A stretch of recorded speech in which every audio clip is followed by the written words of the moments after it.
अध्याय दुसरा आपण यावेळी सुरू केला. आता ते तिसरं प्रवचन आहे. काल शेवटी जिथे थांबलो होतो ना तो पुन्हा वाचूया आणि नंतर पुढे जाऊया. अशोचानन्व शोचत्वम, इथून गीतेचा उपदेश सुरू होतो असं आपण म्हणूया. श्री भगवान वाच, अशोच म्हणजे ज्याचं दुःख करायला नको.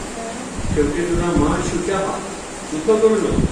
अशोचा किंवा विचार करू नको ते मरती मग पुढे काय होईल किती विचार करतोय. प्रज्ञावादांश भाषते, आणि प्रज्ञावाद म्हणजे मला बुद्धिवाद शिकवतोय. कृष्णाला अर्जुन बुद्धिवाद शिकवत पहिला संपूर्ण अध्याय.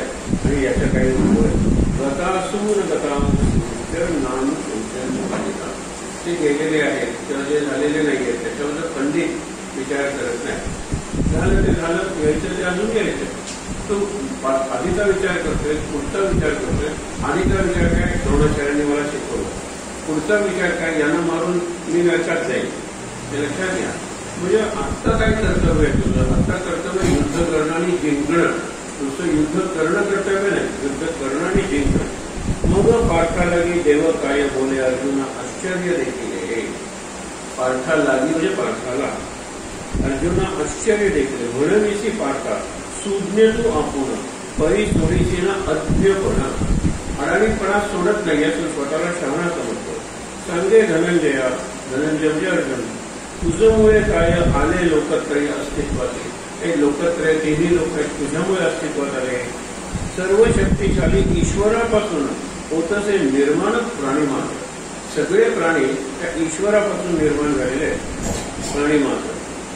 आणि जन्ममृत्यू हे तो निर्मिले तू पार्थे म्हणावे का येथे ऐसे. आता जन्म आणि मृत्यू तू निर्माण केलेस का? बरं, एखाद्याचा जन्म आणि मृत्यू तू ठरवणार आहेस का? स्वतःचा जन्म आणि मृत्यू तू ठरवणारच का? नाही ना. तू कशाला विचार करतो? पुढे काय सांगितलेलं? जन्म आणि मृत्यू विनाश पावते गांधी. आता सर्व शक्तिशाली ईश्वरापासून होतसे निर्माण प्राणी मात्र. जन्म मृत्यू हे तो निर्मिले तू पार्थे म्हणावे का येथे ऐसे. आता आणि तुझी यांचा परिचय नाश तेव्हाची विनाश पावती आहे. ऐशी तुझ्या चित्ती असे जरी भ्रांत म्हणजे भ्रम असेल भ्रांत तरी ती त्वरित सांडी आता सोडून टाक. धरू नये त्याची धरुनिया चित्ती सांगशी तू नीती आम्हाला दे. योग्य नाही ते मनात धरतोस आणि मला नीती शिकवतो. आपलं मूळ ज्याला बेसिक प्रेमिस म्हणतात ते मूळ आपण जे गृहीत धरले तेच चुकीचं असतं. मग तेच जर चुकीचं आहे तर पुढे जो सगळं करणार आहे ते सगळं चुकीचंच होणार आहे. म्हणून त्यांनी काय सांगितलं ते लक्षात ठेव की उत्पत्ती विनाश मायेमुळे दिसे साच आत्मा असे अविनाश. तर उत्पत्ती आणि विनाश यांची निर्माण झालेली जिवंत आहे आणि सगळे तुझ्या समोर असलेले मरणार आहे. काही मरतील काही जगतील. बरोबर. हे कुणामुळे? मायेमुळे. ही सगळी माया आहे. फक्त एकच सत्य आहे ते म्हणजे आत्मा किंवा परमात्मा परमेश्वर. आणि तो नित्यच आहे. नित्य याचा त्याला मरण नाही, मृत्यू नाही आहे. म्हणून इथे काय म्हणतात, आता उदाहरण दिलेलं आहे. अर्जुन वायूने हलविले नीर लाटेचा आकार धरीत. वाऱ्याने हल्ल्यावर पाणीच लाटेसारखं दिसायला लागलं. लाट नावाचा स्वतंत्र प्रकार नाही.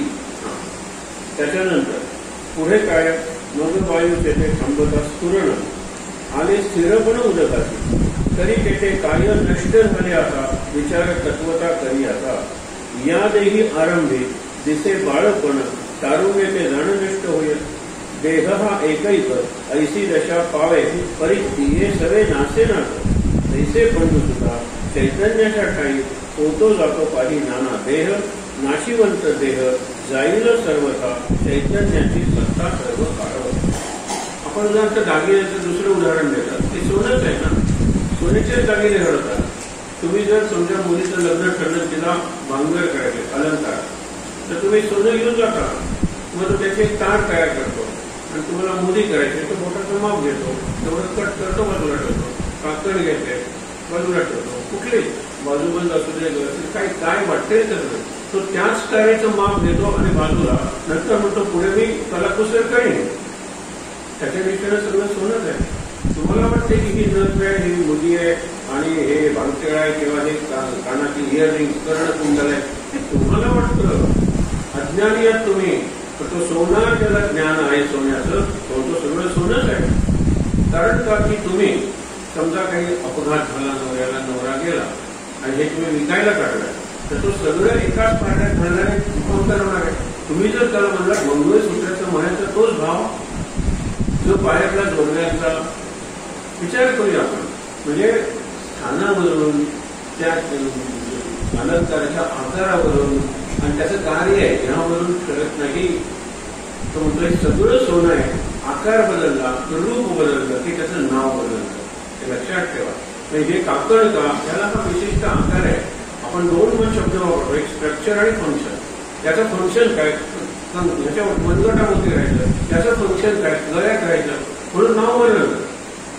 रूप म्हणजे फॉर्म आणि नाव म्हणजे नेम. हे अंतिम नाम आहे श्रीराम जयराम जय जयराम, ते बदलत असतं. स्त्रीने घेतलं तरी श्रीराम जयराम जय जयराम. ज्ञानी अज्ञानी माणसाने, अमेरिकनाने जरी घेतलं, रशियनाने जरी घेतलं तरी श्रीराम जयराम जय जयराम मध्ये बदल होतो. बदल होतो तो नेम जो आहे ना, त्या नेम मध्ये बदल होतो. कारण ते नेम बदललं की त्याचं रूपच बदललं, सगळंच बदललं. एकच व्यक्ती ज्यावेळेला घरात येते त्यावेळेला आला का बाया, नुसती आई म्हणते आला का बाळू, बायको म्हणते हो हे आले, हा आलात का बाबा, आलात का काका, बरोबर. अशा वेळेला फाईल घेऊन त्याच्या आयुष्यातला येतो. बाळासाहेब आहेत ना घरात, बाळासाहेब एकच व्यक्ती आहे, नावं निराळी आहेत कारण त्याची कार्य निराळी आहे, स्ट्रक्चर तेच आहे, रिलेशन सारखे. मग देव एकच आहे, देवत्व एकच आहे. कार्याप्रमाणे आपण त्याला रूप दिली, बाकीच्यांनी दिली नाही. बाकीचे कसे होते निर्गुण निराकार, पण त्यांना लक्षात आलं काहीतरी आकार असल्याशिवाय लोक करणार नाही, म्हणून त्यांनी तो कावाचा दगड आपण मुसलमानाने आणि क्रॉस, त्यांनी चंद्र निवडला. लक्षात ठेवा इथे क्रॉसला फुलं घालतात, कारण कन्व्हर्टेड आहे तिथे जास्तीत जास्त ख्रिश्चन लोक. क्रॉसला फुलं घालणं म्हणजे मूर्तीच म्हणलात ना तुम्ही, त्याला अक्षरशः मूर्ती मानलेली आहे आणि ती मूर्तीच आहे, कारण ते मूर्त प्रतीक आहे. मूर्ती म्हणजे मूर्त म्हणजे कॉन्क्रीट आणि प्रतीक म्हणजे सिंबल आहे त्याला, म्हणून त्याच्याशिवाय तुम्ही करू शकणार नाही. पण नाव निराळा, त्याला क्रॉस म्हणायचं. मागे तुम्हाला मी गोष्ट सांगितली होती की बाजारातून वांगी आणतात आणि बायको वांगी चिरल्यानंतर म्हणाली सुंदर ओंकार दिसतोय, घोटो फेकतो, त्याला फुलं वगैरे घालतो, बाजूने काहीतरी असं सिल्वर वगैरे आपण म्हणतो, दागिने वगैरे घालतो, रेशमाचं कापड वगैरे घालतो आणि म्हणतो आमच्याकडे ओम प्रसादला. लोक येतात, दर्शन करतात, काही पैसे वगैरे ठेवतात. वांग्याच्या बियांचा आकार ओंकार. नंतर वांग 2 दिवसांनी सुकल्यानंतर ते म्हणते की ह्याच्यात चंद्र आणि बिंदू दिसते मला. ओंकाराचा म्हणजे खालचा अ सुकला पण वरचं ते राहिलं ना, म्हणून त्यांनी वांग जरा फिरवलं, आमच्याकडे चांद तारा. मुसलमान लोक यायला लागले, त्यांनीच ते केलं, शेवटी तेही गेलं. अशी रचना होती. आमच्या क्रॉस आलेला वांग पुन्हा फिरवलं आणि त्याच्यात त्यांना क्रॉस दिला. त्याचेही पैसे ख्रिश्चन त्याला दिले आणि शेवटी म्हणतो आता या वांग्याचं करायचं काय, याचं भरीती करता येणार नाही. ते म्हणाले आपण देवघरात किंवा वाढत असेल कारण याने आपल्याला भरपूर लक्ष्मी मिळवून दिलेली. आकार बदलला की आपण त्याचं नाव बदलतो, नाव बदलतं की आपल्याला वाटतं जणू कार्य बदललेलं आहे. शेवटी कितीही भांगर निरनिराळ्या ठिकाणी घातलं तर तो अलंकार आहे आणि तो शरीराला मढवतो, तो शरीराला शोभवतो. त्या हाच कॉमन फंक्शन आहे ना अलंकारांचं. मग हा इकडे टिळ्यासारखा दिसतो, हा इकडे दिसतो, हे नॉमिनल आहे. अलंकार करण्यासाठी सोनं वापरलेलं आहे आणि त्या अलंकाराने शरीर सजवलं जाणार आहे. एक कॉमन फंक्शन आहे. तिथे तरी कॉमनॅलिटी कुठेतरी निवडली पाहिजे. काय समान आहे मग डिफरन्सेस कमी होते. आणि मग लक्षात येईल की कार्याच्या पातळीवर देव, अल्लाह आणि गॉड एकच आहे. कार्याच्या पातळीवर कुठल्या देवाचं कार्य डिस्ट्रक्शन आहे आणि डिस्ट्रक्शन कोणाचं, असुरी वृत्तीचे आहे त्याचं, जे काळाच्या ओघात क्षीण झालेलं आहे. म्हणून शंकर डिस्ट्रॉय कोणाला करतो, त्याने भस्मासुराला वर गेला की ज्याच्या डोक्यावर हात ठेवशील त्याचं भस्म होईल. त्याला परत बोलून सांगितलेलं आहे जे मरायला टेकलेले आहेत, ज्यांना स्वतःला मरण हवंय किंवा इतरांना जे मेलेले हवेत, अशाच व्यक्तींच्या डोक्यावर हात ठेव. उगीच तरुणाच्या किंवा तरुणीच्या डोक्यावर नको. त्याचं जीवन राहिलेलं ज्यांचे काही स्वप्न आहेत अशांना मारू नकोच. हे आहे की नाही. शंकर डिस्ट्रॉय करतो. काळाच्या ओघात जे डिस्ट्रॉय होणं आवश्यक आहे. मग तुम्ही म्हणा एखादं लहान मूल मरतं, आत काय असतं त्याचं डॉक्टरला सुद्धा शेवटपर्यंत कळत नाही. आणि त्याचं प्रारब्ध असतं तेवढंच भोगायचं असतं. आपण एक वाक्य नेहमी म्हणतो त्याच्यात पुन्हा पुन्हा विचार करा तुम्ही, कारण आपण करणार नाही आहोत. कारण आपल्याला सजवायचं आहे, आपल्याला स्मृती जिवंत ठेवायच्या आहे. कारण का भविष्यात रडायचं कसं, मग रडायचं कसं? 3 मुलं गेली, महाराजांनी बारसं नाही केलं. बायको म्हणते की बारसं करत नाही म्हणून मुलं मरतात. मुलं मरणार असतात म्हणून बारसं करत नाही. महाराजांची दृष्टी काय, मला कळतं ही मुलं अल्पजीवी आहेत, ती जगणार नाही आहेत म्हणून बारसं करायचं नाही. ती म्हणते नाही नाही, तुम्ही आपण बारसं करत नाही, मुलांना नाव ठेवत नाही म्हणून मूल जगत नाही. चला आता मुलगी होईल, तिचं बारसं करूया. मग तिचं नाव शांता ठेवतात. ती पहिल्यापर्यंत शांतावर एकच पॅरेग्राफ आहे करिता, पण ती निस्पृह होती. तिला एका मावशीने सांगितलं काही असं करणार नाही, स्त्रीच्या वाटेला जन्माला आलेल्या आहे म्हणून तिला एक चेन घातली. ती चेन तिला गळ्यातून काढायची होती, काही केलं तरी ती निघेना. उगीच काहीतरी आहेत. नंतर ती तुळशीकडे गेली, तुळशीचं एक पान घेतलं आणि त्या चेनवर ठेवलं आणि काय सांगितलं की तुळशीसारखी हे आपण तुळशी ओळख ठेवणं, तुळशीचं पान ठेवणं म्हणजे त्याग करणं, दान करणं, ते माझं नाहीच आहे.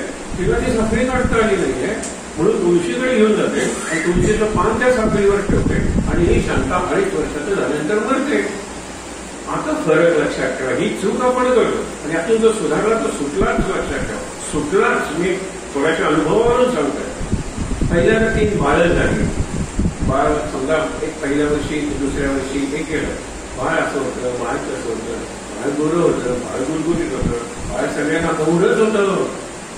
बाळसं झालं. शांता शांता बाळच्या दिवशी कसं करत होती, आता तर फोटो, आता तर व्हिडिओ. लक्षात ठेवा, बघा कशी कुटुंब बघत होती, कानात तिच्या कुर्र केल्यानंतर काय सुंदर हसली. आता शांता हसली. पुढे बाळ नसत होतं. बाळ हे सामान्य नाव आहे, कोणाचे झोपडपट्टीतले पोर जे काय तेच माझं बाळ करत होतं आणि तसंच करत असतं ते. शांता म्हणल्यानंतर ती माझी झाली.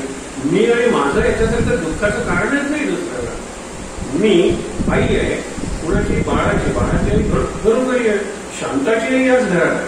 लक्षात ठेवा, अहम आणि मम, मी आणि माझं पण हे दुःखाचं मूळ कारण आहे. मी आणि माझं ड्रॉप करायला मी अवघड आहे, मी अवघडे ड्रॉप करणं. माझं ड्रॉप करणं सोपं आहे. घेऊ, तुला आवडले पुस्तक तर घेऊन जा, तुला हा कपडा आवडला तर घेऊन जा. माझं आहे आणि घर सुद्धा मला देता येईल, माझं वाहनही देता येईल, माझं देणं सोपं आहे. तिथून तरी सुरुवात करूया. माझं आपलं घट्ट धरून ठरलेलं आहे आणि मी बद्दल तर वादच नाही. मी म्हणजे ते काय, देहाचे सगळे दागिने माझे आहेत आणि देहच माझा आहे म्हणल्यानंतर तीच तर बेसिक एरर आहे. मी देह आहे आणि देह माझा आहे, मुख्य चुका आहे. इथे सावरलं ना म्हणून शांता मग डोकी परत रडायचे. चल तो खरं शांता कशी चालायला लागल्यानंतर थोडी फार काय तेजस्वी दिसत होती, धूळ धूळ. कल्पना बाळही चालत होते, एखाद्या मरत होतं पण ते बाळ होतं. घरी बाळ चालतं. शांता आमच्या घरी चालत होती. शांता आमची मुलगी होती, शांता माझी मुलगी होती. मी शांताचं बारसं केलं होतं. किती लोक जेवायला आले होते. काय ते सगळ्या आठवणीने रडायचं भविष्य काळात. मग शांताच्या आठवणीनं जर 5वं पोर झालं असतं तर महाराजांनी नक्की बारसं केलं नसतं. ते ना महाराजांची दृष्टीच ती होती. कशाला तुम्ही असोसिएशन्स निर्माण करता. असोसिएशन्स म्हणजे मेमरी. त्यामुळे ते जपून ठेवायचे आणि कपाट स्वच्छ करताना ते शांताची जी झोपलाई नाही त्या झोपल्या काही गोड दिसत होती. रडा. भविष्य काळात रडण्यासाठी वर्तमान काळात असं काही करायचं की जे करतोय ते भूतकाळातल्या स्मृती होतील भविष्य काळासाठी. कुठला शहाणपण आहे. मी अक्षरशः नासवतोय, विटवतोय, आपण ज्या शब्द वापरतो ना तसा वर्तमान काळ करून टाकतोय. तर अर्थच नाही का. बघा, वर्तमान मला जगायचं कारण मी भविष्यकाळ जगू शकणार नाही, आलाच नाहीये. भूतकाळ जगू शकणार नाही कारण गेलाच आहे तोच मी एन्जॉय करणार आहे, आहे तोच मी अनुभव घेणार आहे. आणि तो फक्त वर्तमान काय, शहाणपणा काय, वर्तमान फक्त एन्जॉय कर. नको तो भूतकाळ. म्हणून म्हणतो की अवधूत म्हणजे सगळ्या दोन्ही धुवून काढायचे. कल्पना भविष्य काय धुवून टाका, काळजी धुवून टाका, भीती धुवून टाका आणि मुख्य म्हणजे नकारात्मक कल्पना. नेमके परीक्षेच्या आधी जर पाहुणे आले तर मला त्याची बाळणपणाची तारीख आहे आणि त्याची 12वीची परीक्षा आहे तर आधीपासूनच भेटे. पण त्यालाही भेटे ताई जास्त दुखतं का गं पोटात. त्या गणिताचा अभ्यास करायचा सोडून ताईच्या लेवलची चौकशी करते पोर. कशाला महाराजांना सांगत विसरून झालं तुम्ही. आणि झालं तरी तुझा काय संबंध आहे. तू 12वीचा अभ्यास कर. बहिणीच्या बाळणपणाशी तुझा काय संबंध आहे? पण संपूर्ण घर एक करायचं, त्या बाळात होणार आहे ना, त्याच्यावरती सुद्धा मी गुंतणार आहे का? नंतर आधीचं बाळ ताईचं गेलं, हे जाऊ नये कसं, तर भारवणी संपूर्ण चिंता करणार आहे का? तुम्ही त्याला शिकवता, त्याच्या आजूबाजूला तुम्ही करता, म्हणजे मी सुधारल्याशिवाय माझी मुलं सुधारणार नाही आणि मी सुधारल्याशिवाय माझे विद्यार्थी सुधारणार नाही. काही दोघं जणच आहेत role model, parents at home and teachers in school. आणि मी जर त्या दोन्ही भूमिका पार करतो, माझ्यावर केवढी जबाबदारी आहे, केवढी जबाबदारी आहे. सगळं जपून ठेवा, लॉक करा, सील करा, पास्ट सीलच करा. इकडे तो जन्मलेलाच नाहीये भविष्य का. असा जो सतत भूत असतो तो अखंड वर्तमानात असतो. हे अवधूत चिंतन श्री गुरुदेव दत्त. आठवलं पाहिजे अनुभव करताना. अवधूत म्हणजे काय? भूतकाळ गेला, भविष्य काळ गेला, फक्त वर्तमान उरला. तो अखंड वर्तमान, हे लक्षात ठेवा. हे अवधूत आहे. मी अवधूताचा भक्त आहे, गुरुचरित्राची पारायण करतो, दत्त मंदिरात जातो, ही भक्ती करतो, ते करतो वगैरे, आणि घाबरतो, भविष्याला घाबरतो, भूताच्या आठवणी कुरवाळून वर्तमानात रडत बसतो. ते कसला दत्ताचा भक्त आहे सांगा बरं? दत्त भक्त रडणारच नाही, तर म्हणजे कुठल्याही देवाचा भक्त रडणार नाही. कारण प्रत्येक देव आहे ना, त्याचा अनुभव वर्तमानकालीन आहे. त्याचा मला आता बुद्धाचा अनुभव घ्यायचा, आत्ताच घेणार आहे मी. काल घेतलेला बुद्धाचा अनुभव मेमरी आहे. उद्या बुद्ध भेटतो की नाही करा कोणाच कल्पना आहे. सोडून द्यायच्या दोन्ही गोष्टी. हे पुढे काय सांगतोय ते बघा तुम्ही. आणि म्हणून तो सांगतोय अर्जुनाला, मग पाहता की अर्जुना वायू निघाला, मग वायूचे ते थांबतास पूर्ण आले स्थिरपण उदकास, तरी तेथे काय नष्ट झाले आता विचार तत्वता तरी आता. मागे गोष्ट सांगितली होती तुम्हाला माहिती आहे का? वाक्यात सांगतो की ते दत्त भक्त कुटुंब आहे, अत्यंत सॉलिड अशा दत्ताच्या मूर्ती आहेत. दत्त आहे, मागे गाय उभी आहे, 4 कुत्रे आहेत, स्वतंत्र मूर्ती आहेत. त्याला दत्त दरबार म्हणतात. सगळेजण दत्ताचं दर्शन घ्यायला त्यांच्याकडे जायचे. अत्यंत श्रीमंत होते. वडील गेले, मुलांनी वाटणी केली, उधळपट्टी आणि सगळं उधळलं. शेवटी इतकी व्यसनं लागली, विकायला काही नाही म्हणलं तर 3 भाऊ एकत्र येतात, म्हणतात दत्त विकूया. बायका म्हणतात आमची मंगळसूत्र विकली ते ठीक आहे, दत्ताला विकता नाही. इतकी ती व्यसनं त्याला झालेली होती. आणि मग ते जातात, भाव करतो, सोनं या भावाने घेणार. आणि तो दुकानदार आहे, सावकार, तो सगळं दत्ताला, गाईना, कुत्र्यांना एका पारड्यात टाकतो, वजन करतो आणि मल्टिप्लाय बाय आपण इतका तोळा की 10 ग्रॅमला इतके करू. तुम्ही काय करता? सोन्याचा भाव ठरवला, पण दत्ताचा भाव आणि गाईचा भाव एकच. गाईचा भाव आणि कुत्र्यांचा भाव एकच. छोटे गोड, त्याला आकार दिलाय कुत्र्याचा, त्या गोडला आकार दिलाय गाईचा, आणि त्याच गोड आकार दिलाय दत्ताचा. माझ्या दृष्टीने एकच भाव आहे, बाजारभाव. तुमचा आहे भक्तिभाव.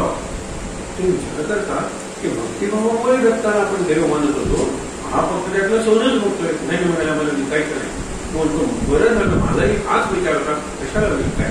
त्याची पुन्हा पूजा करायला लागला, त्याने पुन्हा वैभव प्राप्त करून घेतलं. त्या 3 भावाने आपली व्यसनं सोडली. इथेच त्याने वचन दिलं, नाही दत्तात्रेया, यापुढे मी व्यसन करणार, तुझी पूजा करणार, तुम्हाला पूर्ण वैभव पुन्हा प्राप्त करून दे. असं झालं.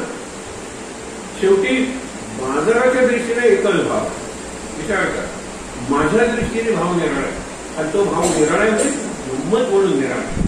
कारण तेच सोनं जर गाईत आहे, तेच कुत्र्यात आहे, तर नको. हे गीतेने पुढे सांगितलेलं आहे, चित्र काढलेलं आहे गीतेच्या एका ग्रंथावर. तुम्हाला सांगितलेलं आहे, एक हत्ती आहे, एक गाय आहे, एक चांडाळ म्हणजे समाजाच्या चौकटीच्या बाहेरचा वनवासी भिल्ल वगैरे असतात तसा आहे, एक ज्ञानी ब्राह्मण आहे. आणि या सगळ्यांच्या एकच परमेश्वर आहे. कुत्रा, गाय, हत्ती, तो चांडाळ आणि ब्राह्मण, 5 जणांचे उदाहरण एका श्लोकात गीतेने दिलेले. या सर्वांच्या हरी तोच आहे, विष्णू तोच आहे, भगवंत तोच आहे. आपण म्हणत करतो की हा कुत्रा आहे, हा हत्ती आणि गाय आहे, तर गाय पवित्र आहे, हत्ती भव्य आहे आणि कुत्रे बरा. मी भाव करतो, भेदभाव करतो, करू नका. परमेश्वराच्या पातळीवर सगळ्यात एकच परमेश्वर आहे. म्हणून तुम्हाला म्हणतो, त्या व्हायरसमध्ये ज्यांनी विषाणूच विष्णू बघितला ते आनंदात राहिलेले आहेत. आनंदात काही डोस घेतले नाही, काही हरकत नाही, पण मी घाबरत नाही. कारण विषाणू म्हणजे विष्णू आहे, मी विष्णूची उपासना करतो. राम हा विष्णूचा अवतार आहे, मी अखंड राम नाम घेतो. रामाची आणि माझी सद्गुरूंची इच्छा. या मजेत जे जगले ना, त्यांनी तो कोविडचा काळ काहीतरी केलं, काहीतरी नुसत्या मजेत नाही घालवला, काहीतरी शिकले, काहीतरी कॉन्ट्रीब्युट केलं, आनंदात राहिले. तर त्या विषाणूमध्ये विष्णू दिसला पाहिजे, असला पाहिजे. खरं असतोच, पण मला आहे ते दिसत नाही ना. दिसतं ते आहे मी म्हणतो, ती चूक आहे. तेवढं बघूया, तुझी इच्छा. मग सगळ्या गोष्टी सोप्या होतात. आणि इथे काय शेवटी सांगितलं, तरी तेथे काय नष्ट झाले आता विचार तत्वता करी आता. या देही आरंभिक जसे बाळपण तारुण्याचे जाणं नष्ट होईल. देह हा एकैक ऐसी दशा आहे. पहिल्यांदा जन्म ही एक दशा, नंतर बालपण ही दुसरी दशा, नंतर तरुणपण ही तिसरी दशा, नंतर प्रौढपण ही चौथी दशा, म्हातारपण ही पाचवी दशा, मृत्यू ही 6वी दशा. पण पुन्हा जन्म हे पुढचे जो श्लोक आहे तर तेच सांगतो. त्या जगात चालूच असते शब्द. जोपर्यंत तुम्ही मुक्त होत नाही त्या परमात्म्याची किंवा अल्टिमेट रियालिटी परमतत्व त्याचा भाग बनत नाही तोपर्यंत तुम्हाला पुनर्जन्म आहे. आपल्या सिद्धांताप्रमाणे पुढे काय सांगितलं, कैसे परंतु सुद्धा चैतन्याच्या काही म्हणजे आता ते सोनं घेतलं, त्याने सोनं विचारवलं, त्याचे नवीन दागिने करायचे की नाही, तो कुठलाही दागिना करता येईल नाही. यावेळेला पुरुषाचे दागिने करायचे, पुरुषांचे दागिने करायचे, सोनं तेच आहे. म्हणून चैतन्य तेच आहे. लक्षात ठेवा. अलंकार म्हणजे निरनिराळे जन्म आहे. माती तीच आहे, निरनिराळ्या प्रकारची मडकी आकार निराळ आहे, म्हणून नाव निराळ आहे. त्याला छोटं मडकं म्हणायचं, त्याला बुरकुलं म्हणायचं, मोठा आहे त्याला हे म्हणायचं. आता हे असं करतात, उन्हाळ्यात लागतात, कोंबडा म्हणतात त्याला काही जण, किंवा सुरई. सगळे मातीचेच विकार आहेत, प्रकारे नाही ते विकार आहे. माती एकच आहे, त्याला असा आकार दिला, एक नाव दिलं, तसा आकार दिला, नुसतं नाव बदलत नाही तर कार्य बदलतं. स्ट्रक्चर अँड फंक्शन आणि नेम अँड फॉर्म म्हणजे संसार हा सगळा बाजार आपल्याला दिसतोय. आता इथे आपण सगळेजण बेसिकली एक कॉमन सेन्स आपल्याला आहे. डोळे, कान, नाक हे सुद्धा सगळ्यांना सारखं आहे. निराळ आहे, डोळ्यांचा रंग निराळा आहे, केसांचा रंग निराळा आहे, कानाचा आकार निराळा आहे. इथे बदल होतो. मुळात आपण तसे एकच होतो. आणखी आज गेलो रक्ताचे गट किती आहे. आता इथे आपण 40 जण, तर आपण 40 प्रकारची माणसं ब्लड ग्रुप्स नाही. आता त्याच्या मागे आत मन घेतलं. मन आपलं निराळं नाही, मनाचं कार्य एकच आहे. बरे बोलता बरे वाटे, वाईट बोलता वाईट वाटे. हे तुम्हालाही मलाही. बरं बोललात बरं वाटलं, वाईट बोलत वाईट वाटलं. बघा, म्हणजे मनाचं कार्य सारखंच आहे. फक्त वाईट वाटलं ते तुम्ही लक्षात ठेवलं आणि वाट बघत बसला त्याला वाईट बोलण्याची. हे चक्र तुम्ही संपत नाही. ते माझ्या पुढचं संपलं पाहिजे. तुम्ही वाईट बोललात मी बरं बोललो, तुम्ही वाईट बोललात तर विसरून गेलो. माझ्याकडे I am free to do that. तो वाईट बोलणारच आहे, मला हे मला प्रारंभ आहे, पण त्याची माझी रिॲक्शन काय तिथे मी फ्री आहे. पण रिॲक्शन सांभाळा, रिॲक्शन मिनिमाइज करा, रिॲक्शन मॉडिफाय करा. त्यांनी शिवी दिली, मी गप्प बसलो. त्यांनी शिवी दिली का हो, माझं काही चुकलं का, मी क्षमा मागतो. अरे त्याला लाज वाटेल, मी याला शिवी दिली आणि शांत आहे आणि चुकलं का विचारतोय, कारण त्याला सुधारायचंय आणि विचारतो, क्षमा मागतो. इथे मी स्वतंत्र, हा प्रारब्धाचा भाग नाहीये. सगळंच प्रारब्ध म्हणल्यानंतर मुलं स्वातंत्र्य काय, अरे भरपूर स्वातंत्र्य आहे, भरपूर. एका बीजातून जर असंख्य चिकू जन्मतात, त्या बीज आणि चिकू संपूर्ण प्रारब्ध. बाकीच्या चिकूंचं काय, विकून पैसे मिळवून व्यसनात घालणार तर विकून पैसे मिळवून एखादा हॉस्टेल बांधणार, ब्लड बँक काढणार, काय करणार. तिथे मी फ्री आहे. एका बीजातून एक चिकू, असंख्य चिकू ज्या झाडाला लागतात. करा तिथे मी फ्री आहे. त्या चिकूचा उपयोग कसा करायचा, म्हणजे माझ्या वाट्यात 500 रुपयाची नोट पडलेली आहे. आता ती नोट आहे माझ्या प्रारब्धाप्रमाणे, ती नोट कोणाची तरी पडली, तिथे मी पोहोचलो. ती नोट घ्यायची की नाही इथे मी स्वतंत्र आहे. हे प्रारब्ध नाही आहे माझं. बरं घेतली तर समोर मंदिर आहे त्याच्यात टाकायची. घेतली तर अगदी मला वाटलं की हा नीडी आहे, खराच त्याला काहीतरी नीड आहे, त्याला देऊ शकते. किंवा मी घेतली, मी हॉटेलमध्ये गेलो, खाल्लं, तर त्याची लॉटरीची तिकीट घेतली, तर न करणार. I am free to do that. पण माझ्या मार्गात 500 रुपयाची नोट पडणार आहे, ते माझं प्रारब्ध आहे. समजून घेऊया आपण. माकडाला बांधलेलं आहे कुठे, खांबाला, ते प्रारब्ध आहे. मी प्रारब्धाने बांधला गेलेलो आहे. आय एम डेस्टाईन्ड म्हणतात ना, की डेस्टिनीने मी बांधला गेलेला आहे. पण माकडाचा खांब आहे, इथे एवढी त्याला चेन आहे आणि तिथे माकड इकडे जाऊ शकतं, सगळीकडे फिरू शकतं, तिकडे जातं तिकडे जातं खेळू शकतं आणि त्या चेननी वरती जाऊ शकतं, खाली येऊ शकतं. माकडाला फ्रीडम किती आहे, पण ते फ्रीडम माकड वापरतच नसेल. नुसतं काही चेंज झाली, मी काय झाडावरून उडत होतो, मरेल. पण इकडे तिकडे संपूर्ण वर्तुळात वर खाली जर करत राहिलं ते मात्र प्रयत्न करते तिथे तो स्वतंत्र आहे. प्रयत्न आणि प्रारब्ध, प्रयत्नाला काही स्थानच नाही, त्याच्या प्रयत्नाला स्थान आहे.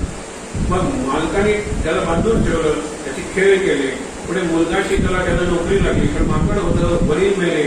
त्यावेळेला तो म्हणतो की आपल्याला माकडाला सोडून दिलं, कशाला बांधून ठेवायचं, आणि तो माकडाला सोडून द्यालो. विचार करत नाही. म्हणजे त्याला माकड जर मेल्यासारखं बसलेलं दिसलं असतं तर त्याला सोडण्याचा विचारही मनात आला असता. अरे इकडे उड्या मारते, अरे इकडे उड्या मारते, तिकडे उड्या मारते. वडिलांना त्याचा उपयोग होता, कारण माकडाचा खेळ करून माझं शिक्षण केलं वडिलांनी, आता मी शिकलोय. हे माकड प्रयत्न जे करते मी त्याला सोडवतो, तेवढा प्रयत्नांचा उपयोग आहे. अगदी लक्षात घ्या. महाराज म्हणतात प्रयत्न भरपूर करा, पण प्रयत्न करून मनासारखं घडत नाही. अरे माझी बायको किंवा नवरा माझ्या मनासारखं वागत नाही, याच्यापेक्षा मी स्वतः माझ्या मनासारखं वागू शकत नाही. ही शोकांतिक आहे, तर ते मी मान्य करू शकत नाही. आणि संपूर्ण दिवसात किंवा येत्या अर्ध्या दिवसात मी एकही खोटं बोलणार नाही, सर्वात आणि त्याप्रमाणे करा. अरे काय तुम्हाला इतक्या संधी येतील, आपण नाही ठरवणार, तो जातच म्हणाला मी स्वतः माझ्या मनाप्रमाणे वागू शकत नाही. तर दारूराग सुटलाच त्या व्यसनातून सुटत नाही, तर त्याला फक्त दारूमुळे म्हणजे संसाराची रंगोळी झालेली आहे, पण तो सुटत नाही, कारण स्वतःच्या मनाप्रमाणे वागू शकत नाही. आपण तसेच असतो. आपण म्हणतो आदत से मजबूर, आदत से लाचार, आदत का गुलाम. हे काय आहे, मनासारखं वागू शकत नाही. किती माझ्या मनासारखं वागावं ही अपेक्षा मूर्खासारखी नाहीये का? विचार करूया. नाशिवंत देह जाईल सर्वथा, चैतन्याची सत्ता सर्वकाळ. देह नाशिवंतच आहे, तो जाणारच आहे, चैतन्य टिकणारच आहे. मागे रामन राघव त्याच्यावर चित्रपटही निघाले, बघू शकता. नावाचा एक कोणी निघाला, त्याला स्टोन मॅन म्हणत होते. तर फुटपाथवर झोपला असेल, त्याला हा दगड घालून मारायचा. 46 जणांना त्यांनी मारलं आणि नंतर त्याला पोलिसांनी पकडलं. त्यांनी कोर्टात सांगितलं की माझा काउंट जर सुटत नसेल तर 89 जणांना मी मारलेलं आहे. एक तर मुंबईत एका कशाला मी मुंबईत आलो, मला मुंबईने काही दिलेलं नाहीये, मला मुंबईवर राग आहे, आणि तुम्ही मुंबईचे प्रॉब्लेम वाढवण्यासाठी येतात, फुटपाथवर झोपता, म्हणून मी त्यांना मारलं. आणि नंतर गीता शिकलेलं होतं, न हन्यते हन्यमाने शरीरे, ही त्याची ओळ त्यावेळेला गरज होती. दोष लोक आपण आता वाचणार आहोत. न हन्यते हन्यमाने, शरीर हे मरणारच आहे आणि आत्मा मरणारच नाही. मी त्यांना मारणारा कोण आणि हे मरणारे कोण, हे चर्चेचा विचारतो. जे म्हणतो प्लीज एक्सप्लेन, मला काही कळत नाही तू काय म्हणतो ते. मी हा मारणारा कोण आणि हे मरणारे कोण. उलट यांनी मला धन्यवाद दिला पाहिजे, पण धन्यवाद देण्यासाठी मी त्यांना जिवंत ठेवलंच नाही. ते मुक्त झाल्यानंतर या देहातून मला नक्की धन्यवाद देत असते, कारण या ज्याला मी मारलं त्याला एखादा रोग असेल, त्यातून त्याला मी सोडवलं, दुसरा असेल त्याला बॉस त्रास देत असेल. कारण सगळीकडे फुटपाथवर झोपणारी मंडळी तरी काय, हॉटेलचा मालक हा त्याला हॉटेलच्या पोऱ्याचा बॉसच असतो. मी त्यांना सोडवलं मला, कारण एक माहिती की आत्मा मरत नाही आणि देह जगत नाही. त्या लक्षात, आत्मा अमर आहे आणि देह हा मर आहे. त्याला आपण मरते शब्द वापरतो. मरत्या लोकांना अमर वाटतो, आत्मा अमर आहे, देह मरण. आता हे तत्वज्ञान कोणासाठी, मेल्यानंतर काय आहे हे तत्वज्ञान आहे. हे तत्वज्ञान मांडणाऱ्यांना आम्ही ऋषी म्हटलेलं आहे, चार्वाक. त्या चार्वाकालाही तुम्ही नमस्कार करा. तो ऋणम कृत्वा घृतम पिबे. तुम्हाला तूप प्यायचंय ना, अगदी शेवटच्या क्षणापर्यंत तूप प्या, पैसे दिले ऋण काढा, कारण मेल्यानंतर तुम्ही ते ऋण फेडायला कसं येणार. भरपूर ऋण काढा, या व्यापाऱ्याकडून त्याच्याकडून ऋण काढून सण साजरा करा, मराठीत म्हणतात. कारण पुढचं त्याचं वाक्य अगदी सोपं आहे, भस्मीभूतस्य देहस्य पुनरागमन करणार. एकदा मला सांगितलं की मी कुठे परत येणार आहे, ते कर्ज करा आणि मजा करा. त्याला ऋषी म्हणलेला. पण आपण कुठल्याही तत्वाचा किंवा विचारधारेचा अपमान केलेला नाही, कारण त्याच्या बाजूने तेही करायचं. आज हे तत्वज्ञान जग जिंकतंय सगळीकडे. सगळेजण म्हणतात शेवटपर्यंत मजा करा, बाकीच्या एखादा चिंता करता, शेवटच्या क्षणापर्यंत उपभोग घ्या. हे तत्वज्ञान लोकांना आवडतं, म्हणून विचार करा. आता पुढचं जे आपण काल वाचलं होतं ना, ते महत्वाचं आहे. द्वंद्व आहे, द्वंद्वाचे 3 पातळ्या सांगतो. ह्यानं कळल्या ना खूप सोपं आहे. एक देहाच्या पातळीवरचं द्वंद्व आहे, त्याला म्हणतात शीत आणि उष्ण. आपल्याला ते कसं गरमी झाली नाही, थंडी वाजते नाही, पाऊस आपली प्रत्येकाला रिएक्शन आहे. आपल्या ह्याच्याप्रमाणे पाऊस काय नळाला पाणी येत नाही इच्छेप्रमाणे, आणि तो पाऊस तुझ्या मनाप्रमाणे पडला पाहिजे, एवढाच पडला पाहिजे, इतकाच पडला पाहिजे. बघा ना लोकांचं तेच असतं. आत्ता पाऊस पडू नको गणपती, कारण माझी स्लॅब चालू आहे आणि स्लॅब पूर्ण गणपती 21 दिवस पाऊस पडेल, कारण शिवरी स्लॅबचं काय गणपती काय माझा लोक आहे. पण आपली वृत्ती करून अशी करून टाकलेली आहे, स्लॅब बांधतोय गणपती पाऊस नको, स्लॅब बांधून डायरेक्ट क्युरिंगसाठी गणपती 21 दिवस पाऊस पड, तुला 21 मोदक, 21 संकष्टी, 21 दुर्वा, सगळे 21 21 21 तरी. ही भक्ती आहे आपली. त्यांना वणिक वृत्ती म्हणजे वणिक म्हणजे वाणी, हे बार्गेनिंग आहे, हे पूर्णपणे ट्रेड अँड कॉमर्स आहे. ही भक्ती कोणीच मान्य केली आहे, संतांनी तुकारामाईचा याचा डायरेक्टली बोललेला आहे. विचार करा. आता हे द्वंद्वाच्या पलीकडे जायला पाहिजे. पहिलं द्वंद्व सांगितलं देहाच्या पातळीवर शीत आणि उष्ण. आता द्वंद्वातीत जनक होता. जनक म्हणजे सीतेचाच पिता असं समजू नका, जनकांचं घराणं होतं, त्याचं वर्णनच होतं. आणि पोथीत त्याची चित्र काढलेली आहे, राज्यावर बसलेला आहे, एक पाय जाळात आहे, अग्नीत आहे, आणि दुसरा पाय बर्फात आहे, आणि त्याला काही वाटत नाही. शीत आणि उष्ण दोन्ही समान आहे. एका मुलाने विचारलं, तो म्हणाला की आम्ही ज्या वेळेला बद्रीनाथला आलो होतो त्यावेळेला संपूर्ण बर्फात उघड्या अंगाने साधू तुम्हीच झोपला होता का? हो. नंतर 2-3 महिन्यांनी इथे पुष्कर लागेल, मे महिन्यात, आणि मे महिन्यात पुष्कर म्हणजे वाळवंट आणि प्रचंड गरमी. त्यावेळेला तोच साधू उघड्या अंगाने त्या गरम वाळून झोपला होता. त्याने विचारलं, ते साधू का मी तुम्हाला प्रश्न विचारला? तोच मी. मग तिकडे तुम्ही बर्फात उघड्या अंगाने झोपला, मला बर्फ वाटतच नाही, आणि इकडे तुम्ही भट्टी वाटावी अशा वाळून फॉर्न म्हटलं आपण, फॉर्न कसं आहे ते मला ते वाटतच नाही. गरमी आणि उष्णता, गरमी आणि थंडी याच्या पलीकडे मी गेलोय.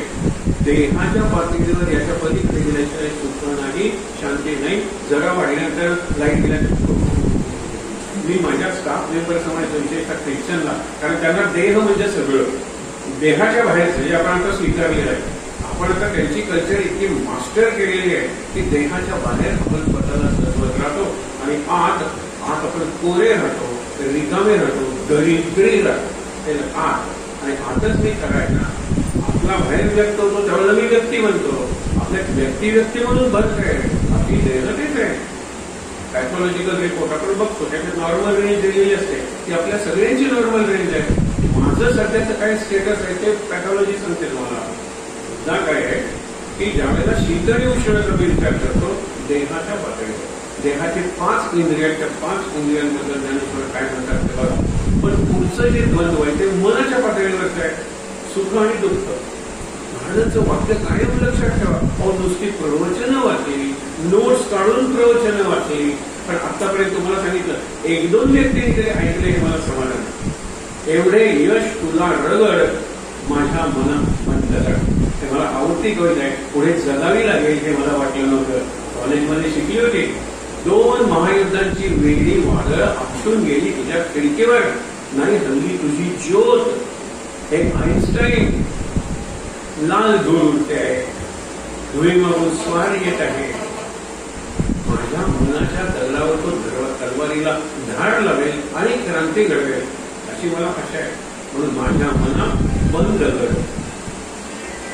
मला अनुभव येतो ना, त्या व्यक्तींना सांगितलं की प्रवचनाचं नुसतं घ्या, पेन्सिल घेऊन हातात बसा, कोणी नाही केलं. पेन्सिल स निवडून धरा, खाली ओळी लिहा की या प्रवचनात 12 वेळा स शब्द महाराजांनी वापरलेला आहे. म्हणजे महाराजांचं आग्रहाचं सांगणं आहे या प्रवचनात. कोणी नाही केलं, 1-2 मुलांनी केलं. शाळेतल्या मुलांना बरं वाटत होतं, स फक्त मोजायचे, अंडरलाईन करायचे, आणि शेवटी त्यांनी किती स आलेलं आहे हे मोजलं. विचार करूया तुम्ही. नंतर तुम्ही तिथे घेऊन बसा, अंडरलाईन करा, झालं. एक लोकांनी केलं. नंतर हे करा, तुम्ही प्रश्नचिन्ह घ्या, मला विचारा, पुढच्या उपाच्या फोन करून विचारा. एक दोघांनी विचारलं. आणि जे एक दोघं आहेत ना, आता अत्यंत आनंद आहे. वयाने लहान आहे पण मोठी मोठी माणसं त्यांना फोन करून, मला जर लागला नाही फोन तर त्यांना फोन करून विचारलं आणि म्हणतात ते सांगितलं, माझं मन शांत झालं. कुणी तयार केलं? त्यांना महाराजांनी तयार केलेलं नाही. पण प्रवचनात हेच सांगितले महाराजांनी की सुख दुःख नावाची गोष्ट सुख दुःख नावाची गोष्ट अस्तित्वातच नाहीये. नाहीतर एकाच सुख हे त्याच वेळेला दुसऱ्याचं दुःख कसं झालं असतं. एक साधं उदाहरण आहे की 10 डिजिटची लॉटरी मला मिळतं आणि एका नंबर मी चुकतो. 9 डिजिट बरोबर आहे त्या लॉटरीच्या नंबरचे, 9 आकडे बरोबर आहे, 10वा आकडा चुकलाय. काय किती चुरचूर बरं ना. त्याला 1 कोटी रुपये मिळाले, मला काहीच नाही. म्हणून सरकारने त्याच्या आधीच्या आणि नंतरच्या एकेका नंबराला बक्षीस द्यायला सुरुवात केली. चुरचुरी कमी वाटायला पाहिजे. पण त्यांच्या आधीचा आणि नंतरचा एक नंबर स्वतःच घेऊ. मला एक जण म्हणला की 35% का पासिंग, एकच कमी आहे ना 34%. माझ्या मुलाला 34% पास करायला अगदी नक्कीच करतो. याच्या मुलाला 1% कमी आहे, 34 पेक्षा 33 आहे. 34ला जर मी पास केलं तर 1% कमी आहे, 33ला का नाही पास करायचं. बरोबर. तिच्या मुलाला 32% आहे. मग 33ला तुम्ही जर पास करता तर 32ला का नाही करायचं. असं खरं परीक्षेला न बसलेला सुद्धा पास करावं लागेल. कारण 1% मी पास केले, तिथपर्यंत माझी प्रगती झाली आहे. ही प्रगती आहे शिक्षणाची. आता पासिंग 35 नाही आहे, 33 पासिंग. आता 1 मार्क जो उरतो बहुतेक दुसरा म्हणजे हेडमास्टरला किंवा एक्झामिनरला, पेपर सेटरला तर 1 मार्क ठेवला. 33% ऑफिशियल पासिंग केलेलं आहे वगैरे. सगळी गोष्ट सांगत नाही कारण क्लेश होतात मला. पण आता इथे लगे त्याची उपकारे होणे आभारी. आपण शेवटचं वाटतोय नाही छान. Last page. 5 इंद्रियांचं जे सांगितलं ना, 5 इंद्रिय म्हणजे आपलं जीवन. आपण सगळेजण म्हणजे 5 इंद्रिय. पुढे मन वगैरे त्याचा विचार का केलेला नाही, जो मी तुम्हाला सांगत होतो. पहिलं द्वंद्व शीत आणि उष्ण, दुसरं द्वंद्व सुख आणि दुःख, त्या नावाची गोष्ट नाहीये. तुम्हाला उदाहरण सांगतो की 2 विषयात मुलगा नापास झाला, त्याला रात्रभर बाहेर ठेवलं. 4 विषयात मुलगा नापास झाला, त्याला 1 दिवसभर बाहेर कुणाकडे जायचं तर घरातच घेणार नाही, जेवायला घेणार नाही. मुलगा 6 विषयात नापास होतो. आता वडील आपल्याला ठार वाटणार या कल्पनेने येतो आणि नंतर या मधल्या काळात तो चैतन्याला वांत्याला यायला लागलेला असतो. 6 विषयात नापास तो मुलाला जवळ घेतो. तर कुठलं सुख कुठलं दुःख. 2 विषयात एवढं दुःख, 4 विषयात एवढं दुःख, 6 विषयात सुख. शेवटचीच परीक्षा नाही का, एक परीक्षा दे नंतर बघूया. पण तुला दुसऱ्या कोर्सला पाहिजे, तुला काय आवडतं, चित्रकला आवडते ना, सर आपण काय बदललं. हा मध्ये असं लिनियर नाही आहे. Life is not linear.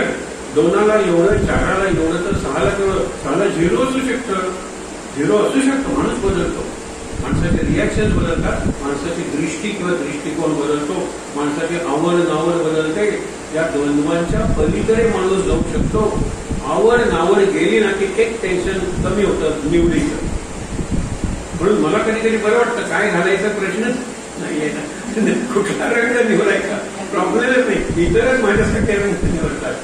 11वीला ज्यावेळेला युनिफॉर्म झाला त्यावेळेला 11वी 12वीची मुलं संप करतील असं मला वाटलं होतं. पण माझीच मुलगी त्यावेळेला 11वीला गेली होती. बाबा बरं झालं, कारण कॉलेजमध्ये जाताना कुठला घालायचा, कुणाला कुठला आवडेल त्याच्यापेक्षा बरं युनिफॉर्म घातला की निघालो. 11वी 12वीला टेन्शन नाहीये. आवड नावड जर नसेल तर निवडीचं टेन्शन नाही. पलीकडे जाणे, हे पलीकडे जायला ज्ञानेश्वर शिकवत आहे. आता बुद्धीच्या पातळीवरचं द्वंद्व जिथे इंटरप्रिटेशन आहे ते लक्षात ठेवा. नुसती फिजिकल फिलिंग आहे ते शीत आणि उष्ण, ते शरीराच्या पातळीवर. सुख आणि दुःख नाही. सुख तुम्हाला मी सांगतो ना, पोस्टवर पेढे घेऊन आला आणि म्हणलं तुझी दोन्ही मुलं नापास झाली ना, आमच्या शाळेत होती. पेढे कुणाच्या शेजारी, त्याचा मुलगा पहिला आला त्याच्या शाळेत, त्याचे पेढे घ्या. त्यांना दुःखच नाहीये ना. म्हणजे मुलं नापास झाले दुःख, आत्महत्या करायची का मास्तरचा खून करायचा, तो त्याचे पैसे आत्महत्या किंवा खून. विचार करा तुम्ही. पण त्याच्या 3री रिॲक्शन असू शकते. ती 3री रिॲक्शन फार महत्वाची आहे. ती म्हणजे मान आणि अपमान याच्या पलीकडे, जय आणि विजय पराजय याच्या पलीकडे, यम आणि नियम त्याच्या पलीकडे. बघा ना, आणि ते पलीकडची अवस्था आहे तिथे ज्ञानेश्वर कायम आहे. ते आपल्याला सांगतायत. हे जर कळलं तर त्यांनी माझा अपमान केला, त्यांनी माझा सन्मान केला, हे माझं इंटरप्रिटेशन आहे. स्टँडर्ड ठरवून दिलेलं आहे. गळ्यात हार घातला की सन्मान झाला. बरोबर आहे. ती बायको म्हणते की हार तुम्ही घातले, त्यांना विचारलं नाही की या सत्काराला गेल्यापूर्वी किती दिवस ते जेवलेले नाहीये. तर आमच्याकडे खायला काही नाही, चूल पेटवायला काही नाहीये. तुम्ही ते विचारलंच नाही. एखादा क्लब येतो आणि सत्कार करतो आणि हा याच्यातर्फे, हा या विद्यार्थ्यातर्फे, या संस्थांतर्फे, आणि शेवटी लुडत होतो. हारांच्या वजनामुळे वेळा आता तरी त्यांना हार घालू नका. प्रेताला ऐकू विचारते का ना, कुठला मान कुठला सन्मान सांगा बरं. तो त्यांना सन्मान होता, तो विचार हसत होता. त्यालाही वाटत होतं हे फुलं एवढी दिली, त्याच्या एखादं फळ दिलं असतं तर ते खाल्लं, 2 दिले असते, हे बायकोसाठी दिलं असतं. उपासमार होती आमची. तुम्ही सन्मान काय करता, सत्कार काय करता, गौरव काय करता, हे विचार करा. म्हणून इंटरप्रिटेशन आहे. ज्या वेळेला तुकारामाला गाढवावर उलट बसवलं, गळ्यात छपलाची माळ घातली आणि गाढवाच्या शेतकऱ्याला एक डबा बांधला आणि त्या डब्याला मारण लावले. तो फार सुंदर वरात आहे, म्हणजे ही दुसरी बायको आहे, तिच्या लग्नात काही वरात काढले नव्हते, घरात होत. आता याचा अपमान आहे का? नाहीये ना. तुकाराम मान अपमानाच्या पलीकडे गेलेला आहे. इथे बुद्धी वापरा, दुःख आणि सुख मन वापरा. आणि मग खूप पाऊस, कमी पाऊस, पडला पाऊस, नाही पाहिजे, शरीर आहे. शरीराला किती महत्व देणार. ज्ञानेश्वर आपले 5 इंद्रिय आहेत, डोळे, कान, नाक, जीभ, त्वचा, आणि प्रत्येकाचे 2 अनुभव आहेत. कारण तिसरा अनुभव ज्ञानेश्वरांना सुचवायचा आहे. प्रत्येकाचे 2 अनुभव. एक दृश्य आहे, बघतोय, कुरूप आणि सुरूप आहे, दिसायला सुंदर आहे, असुंदर आहे. तिसरं स्पर्श, आपल्याला गुळगुळीत आहे, खडखडीत आहे. नाक सुगंध आहे, दुर्गंध आहे. रुची आवडीची आहे, नवडीची आहे. ते प्रत्येक द्वंद्व आहे. म्हणजे कायम मी सतत द्वंद्वातच असणार आहे. हे काय सुंदर चहा झालाय नाही ना, अशा वेळेला गप्पा मारत असताना त्याच्यात एक माशी पडते, लगेच मी दुसरीकडे गेलो. हे द्वंद्व म्हणजे मला कायम हेलगावतं, मी स्थिर होऊ शकत नाही. तो कोणता विषय, अत्यंत महत्वाचा विषय जो पुढच्या वेळेला आपण घेणार आहोत, तो स्थिरच पडत नाही. बुद्धी तुम्ही स्थिर राहा. मन हे चंचलच आहे. मन हा बुद्धीचा आस्पेक्ट आहे, एक प्रकारचा. बुद्धी स्थिर राहा. आणि त्यासाठी कुठली बुद्धी वापरा? सद्बुद्धी वापरा. सद्बुद्धी कोण देतो? तो गुरु देतो, देव देतो. म्हणून त्याला शरण जा. माझी बुद्धी मी स्थिर करू शकणार नाही. जसं माझ्या खांद्यावर मी बसू शकणार नाही, बादलीत बसून मी स्वतःला उचलू शकणार नाही, बसच्या आत बसून मी बस ढकलू शकणार नाही.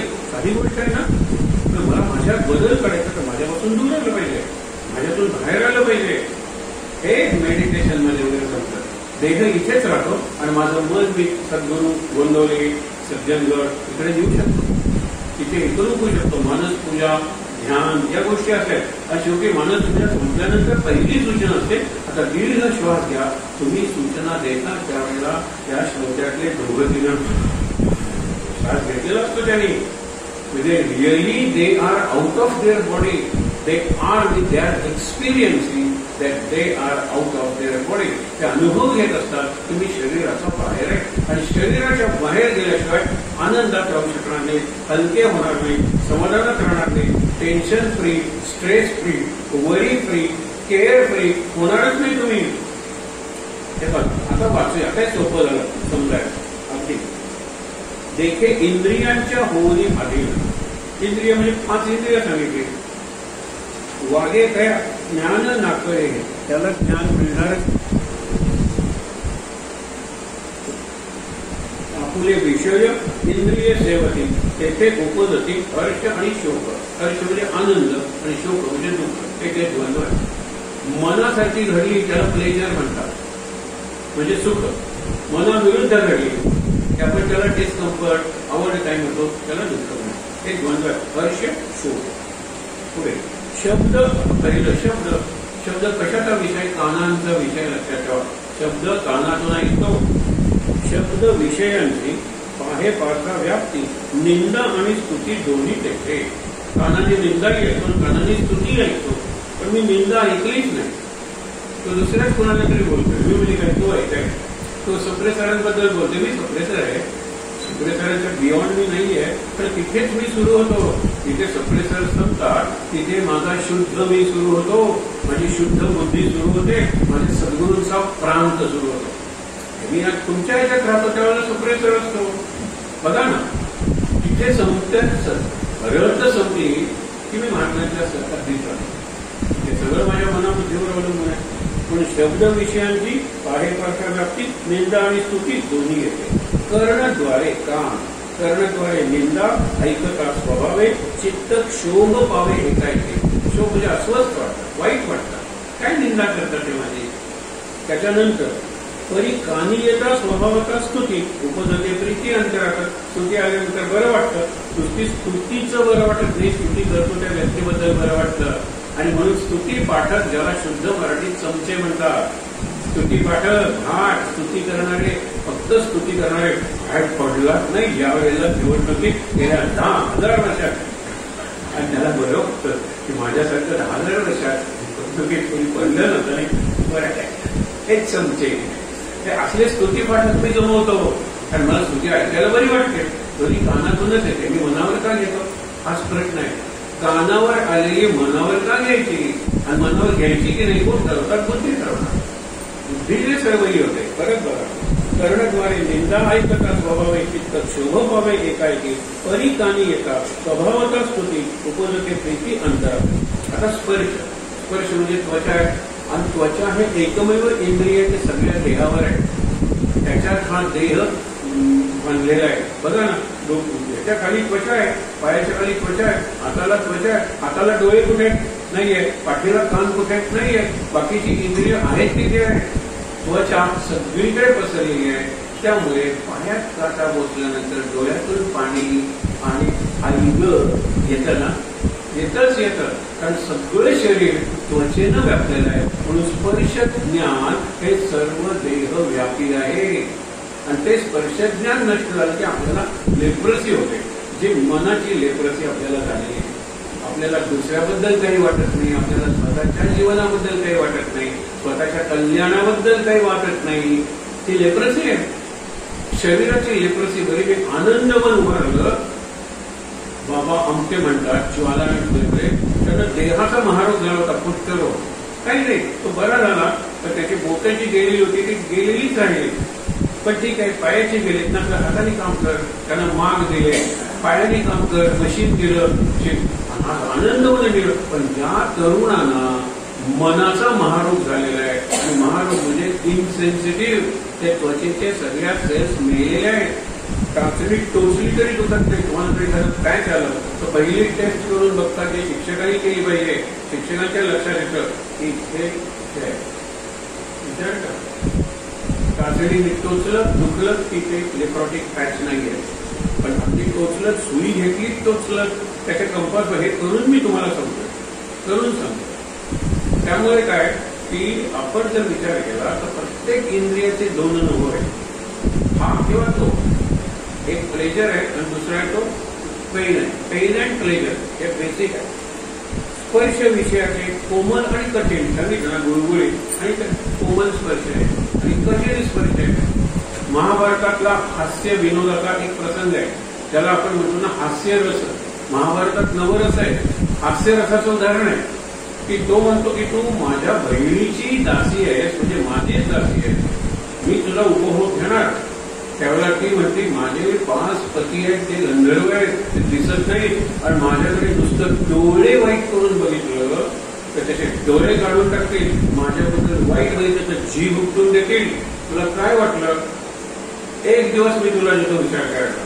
आणि रोज रात्री पांडव अंधारात अशा विशिष्ट जागी भेटत होते. 5 पांडव आणि द्रौपदी अज्ञातवास. आणि हा प्रसंग आहे कीचकाचा. ज्या विराटाच्या राज्यात ते दळून राहिले होते त्या विराटाचा भाऊ होता, म्हणजे विराटाचा मेवना होता कीचक, आणि सैन्याचा सेनापती होता. म्हणजे विराट राज्याचे सूत्र कीचकाच्या हातात होते. आणि होत नाहीच म्हणजे काय, एक दिवस देतो ठरवायला. मग रात्री ठरवला की तू घाल त्याला की आज रात्री आपण भेटूया 8 अंधारात आणि जिथे व्यायामशाळा आहे ना तिथे भेटूया, आणि तुझ्या ऐवजी पलंगावर मी झोपतो.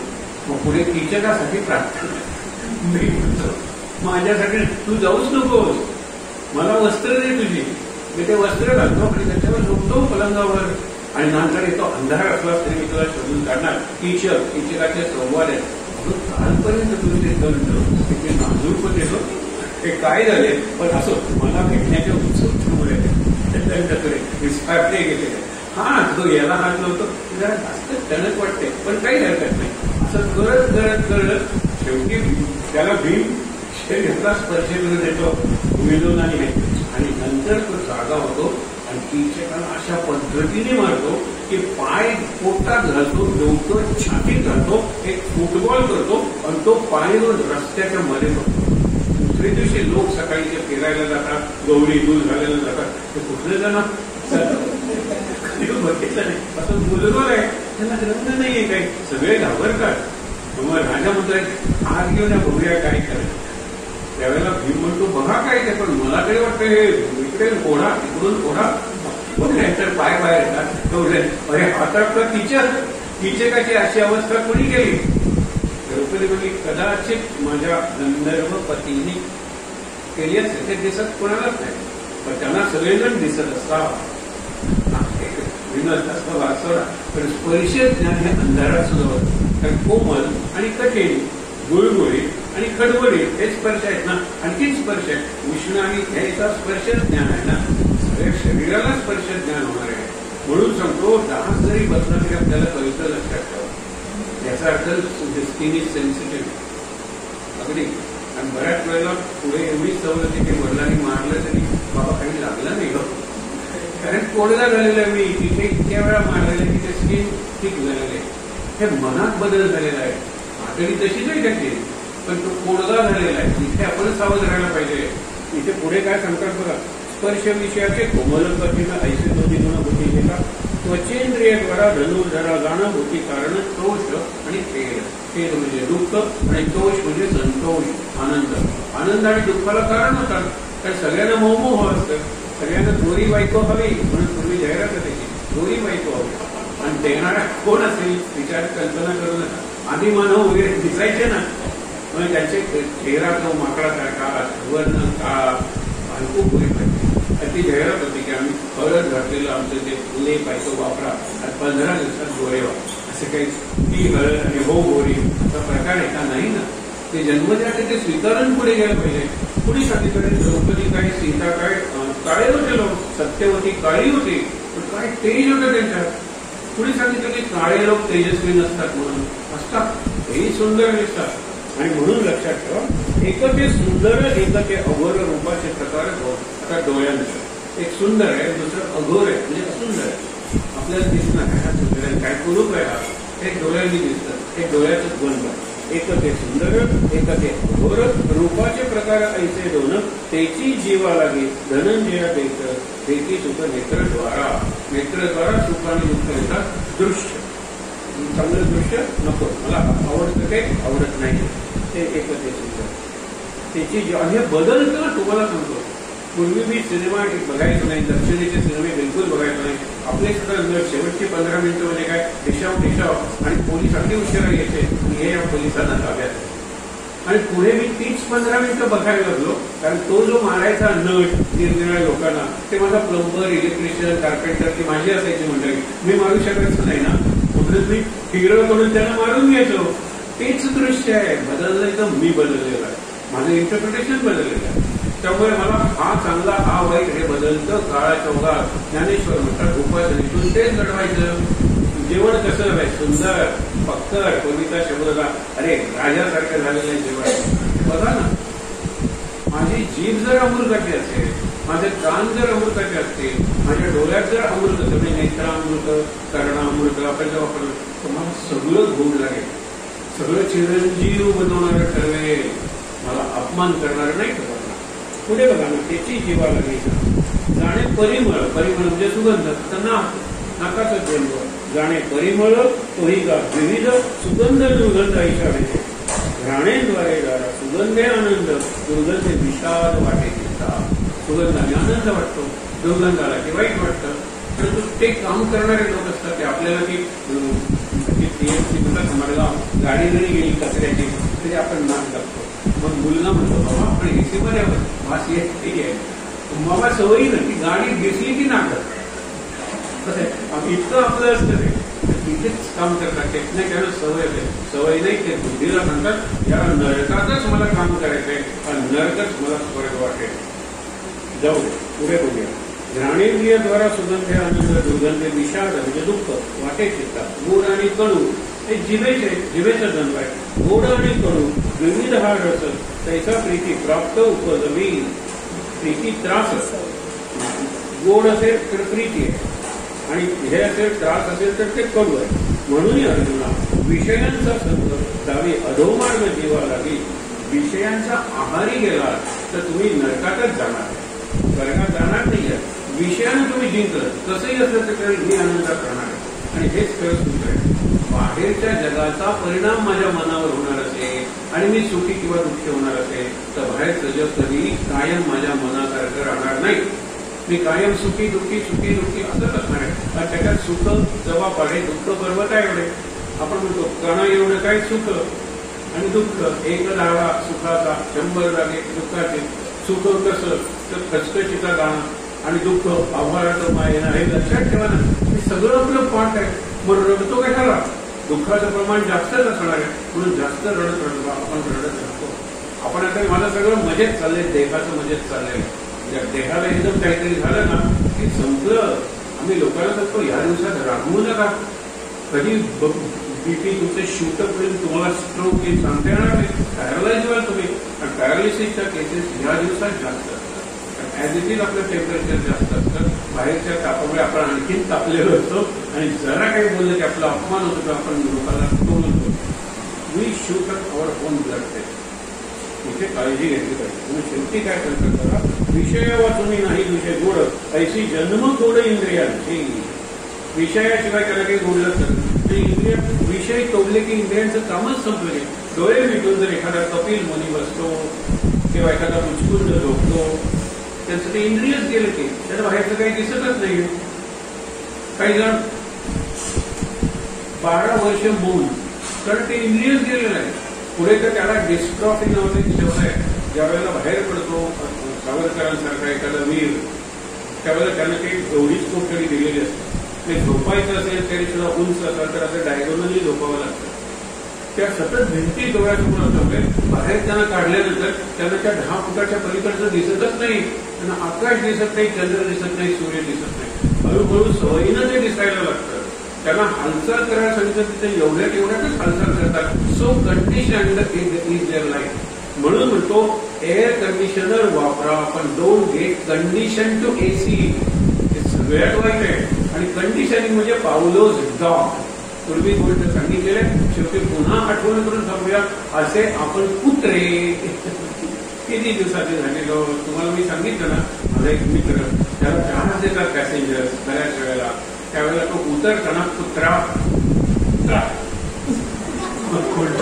उतर मग सर खरं सांगतो त्याला मी कुत्रा, त्याला उतरा माझं समाधान घेतलं आणि त्याला उतरा. ही गंमत असते. माणसाने स्वतःचं समाधान करायचं, त्याला कुणी असं म्हणतो की गंमत होता. म्हणून मी स्वतःला वर केलं पाहिजे या द्वंद्वांच्या. त्याला शब्द आहे द्वंद्वातीत. अतीत इज बियॉन्ड. आणि द्वंद्वातीत झाला तोच कायमचा आनंदात राहू शकेल. हे लक्षात घ्या. आणि सतत द्वंद्वातीत राहायचं म्हणजे बाहेर रिॲक्ट व्हायचं नाही. श्रीराम जय राम, जय जय राम, श्रीराम जय राम, जय जय राम, श्रीराम जय राम. तुम्हाला घाण वास येत नाही का? श्रीराम जय राम, जय जय राम नाही जळतो राम, वाचत येत नाही म्हणून हे ड्रेनेज स्वच्छ करून घेणार. श्रीराम जय राम, श्रीराम जय राम, जय जय राम. व्यवहाराच्या पातळीवर इतरांना जे जाणवतं ते जरी मला जाणवलं तरी मी अपसेट होणार नाही. मी फोन करीन, ती गाडी बोलवेन आणि माझे जे टँक आहे सेफ्टी थंडाचा स्वच्छ अनंतात करीन ना. रडायचंय काय त्यासाठी? पुरं तोंड बंद ठेव, ती घाण कमीच केलं तरी ती बायको सोबत नाही होत. तुम्ही असंच तुम्हाला घाण वास येत नाही, तुम्हाला वाईटचं होत आहे, तुम्हाला वाईट स्पर्श नाही, हे लक्षात ठेवा. अशा वेळेला इतकं सगळं जर माझं वाईट असेल तर तुला काय निवडलं? ती गप्पा मी तुला काय निवडलं? माझा चॉईस जर इतका घाण असेल तुला का निवडलं? नाही, that was your best choice. पुढे मात्र तो चॉईस ढासळत घेतला आणि आता तुम्हाला चॉईस असतं. हे गंमत आहे.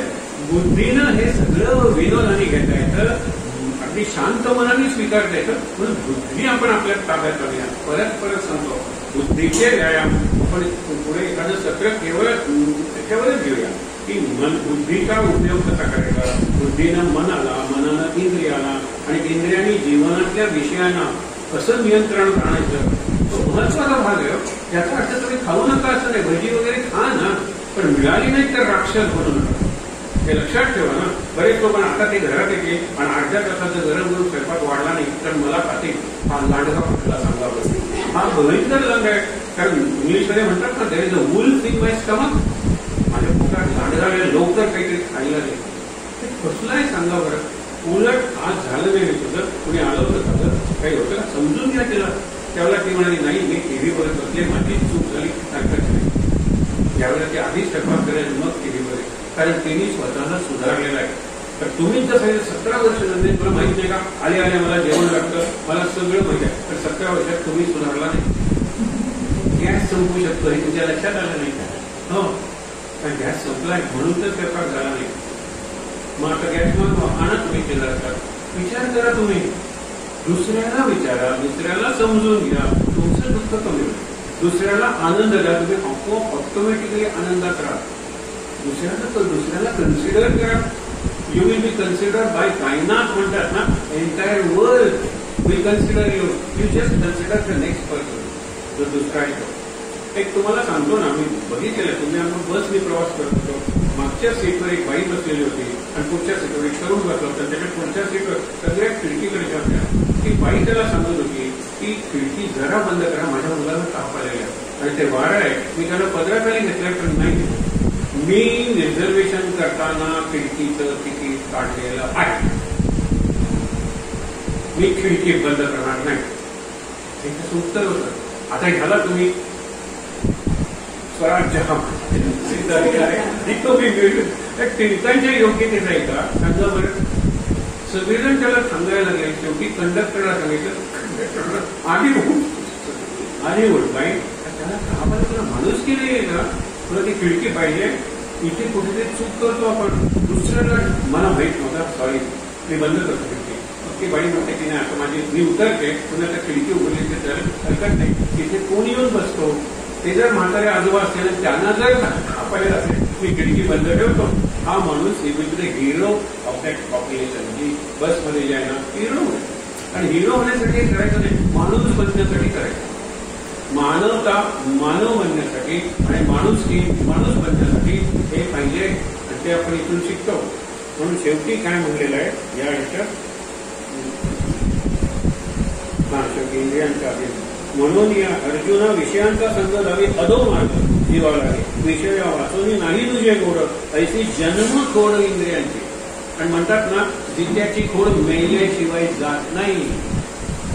आणि कुबड आहे ना, इंग्लिशमध्ये तर फार भयंकर की याचं जे कुबड आहे ना, कुबड्याचं कुबड थडग्यातच जातं. कारण सांगाड्याला कुबड नाहीये, हे वरती हे विकृती आहे ती मांसाची, रक्त मांसाची विकृती आहे. सांगाडा नॉर्मल नाही त्याचा, सांगाड्याला कुबड नाहीये. वाघाचे पट्टे तो मेल्यानंतर पुरला तरच जाते, जिवंत वाघाचे पट्टे बदलत नाही. ते कुबड आहे, जित्याची खोड मेल्याशिवाय जात नाही. हेच सांगितले काही की इंद्रियाची जी जन्मखोड आहे. म्हणून यांचा धरू नको संग, इंद्रियाचा संग नको. इंद्रियाच्या पलीकडे मन आहे, मनाच्या पलीकडे बुद्धी आहे. बुद्धीच्या पलीकडचा विचार नको करायला. बुद्धीचा संग धरूया, बुद्धीचा हात धरूया, बुद्धीनं चालूया. नुसती बुद्धी वृक्ष बनवेल, जीवनात अर्थच नाही असं सगळं सांगेल. म्हणून बुद्धी आणि भक्ती, ज्ञान आणि भक्ती हे सुंदर कॉम्बिनेशन ज्ञानेश्वरांनी, महाराष्ट्रातल्या संतांनी आणि गीतेनं आपल्याला सांगितलेलं आहे. दोन्ही पाहिजे, ज्ञानही पाहिजे आणि भक्तीही पाहिजे.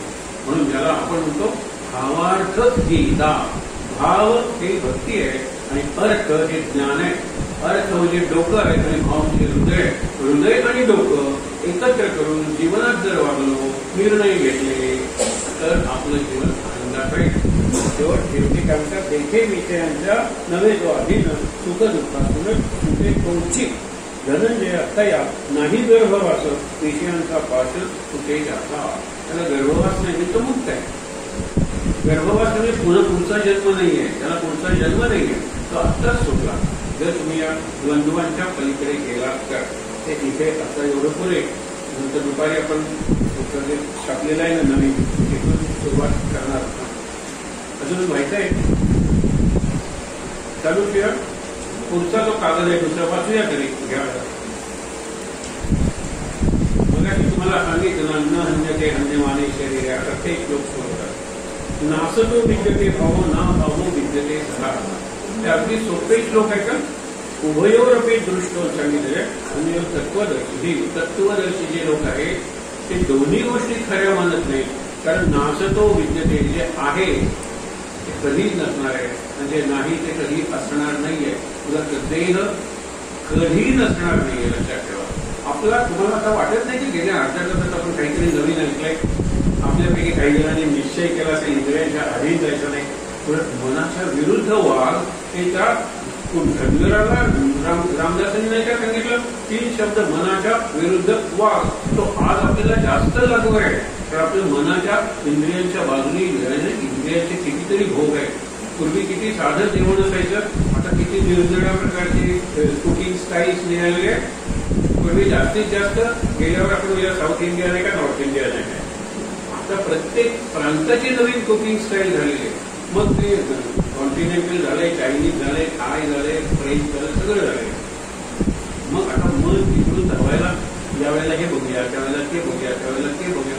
मागे मी तुम्हाला सांगितलं नवीन हॉटेल घातलं तर 2 वर्ष गिराईक तिकडे त्याला जायला लागायचं.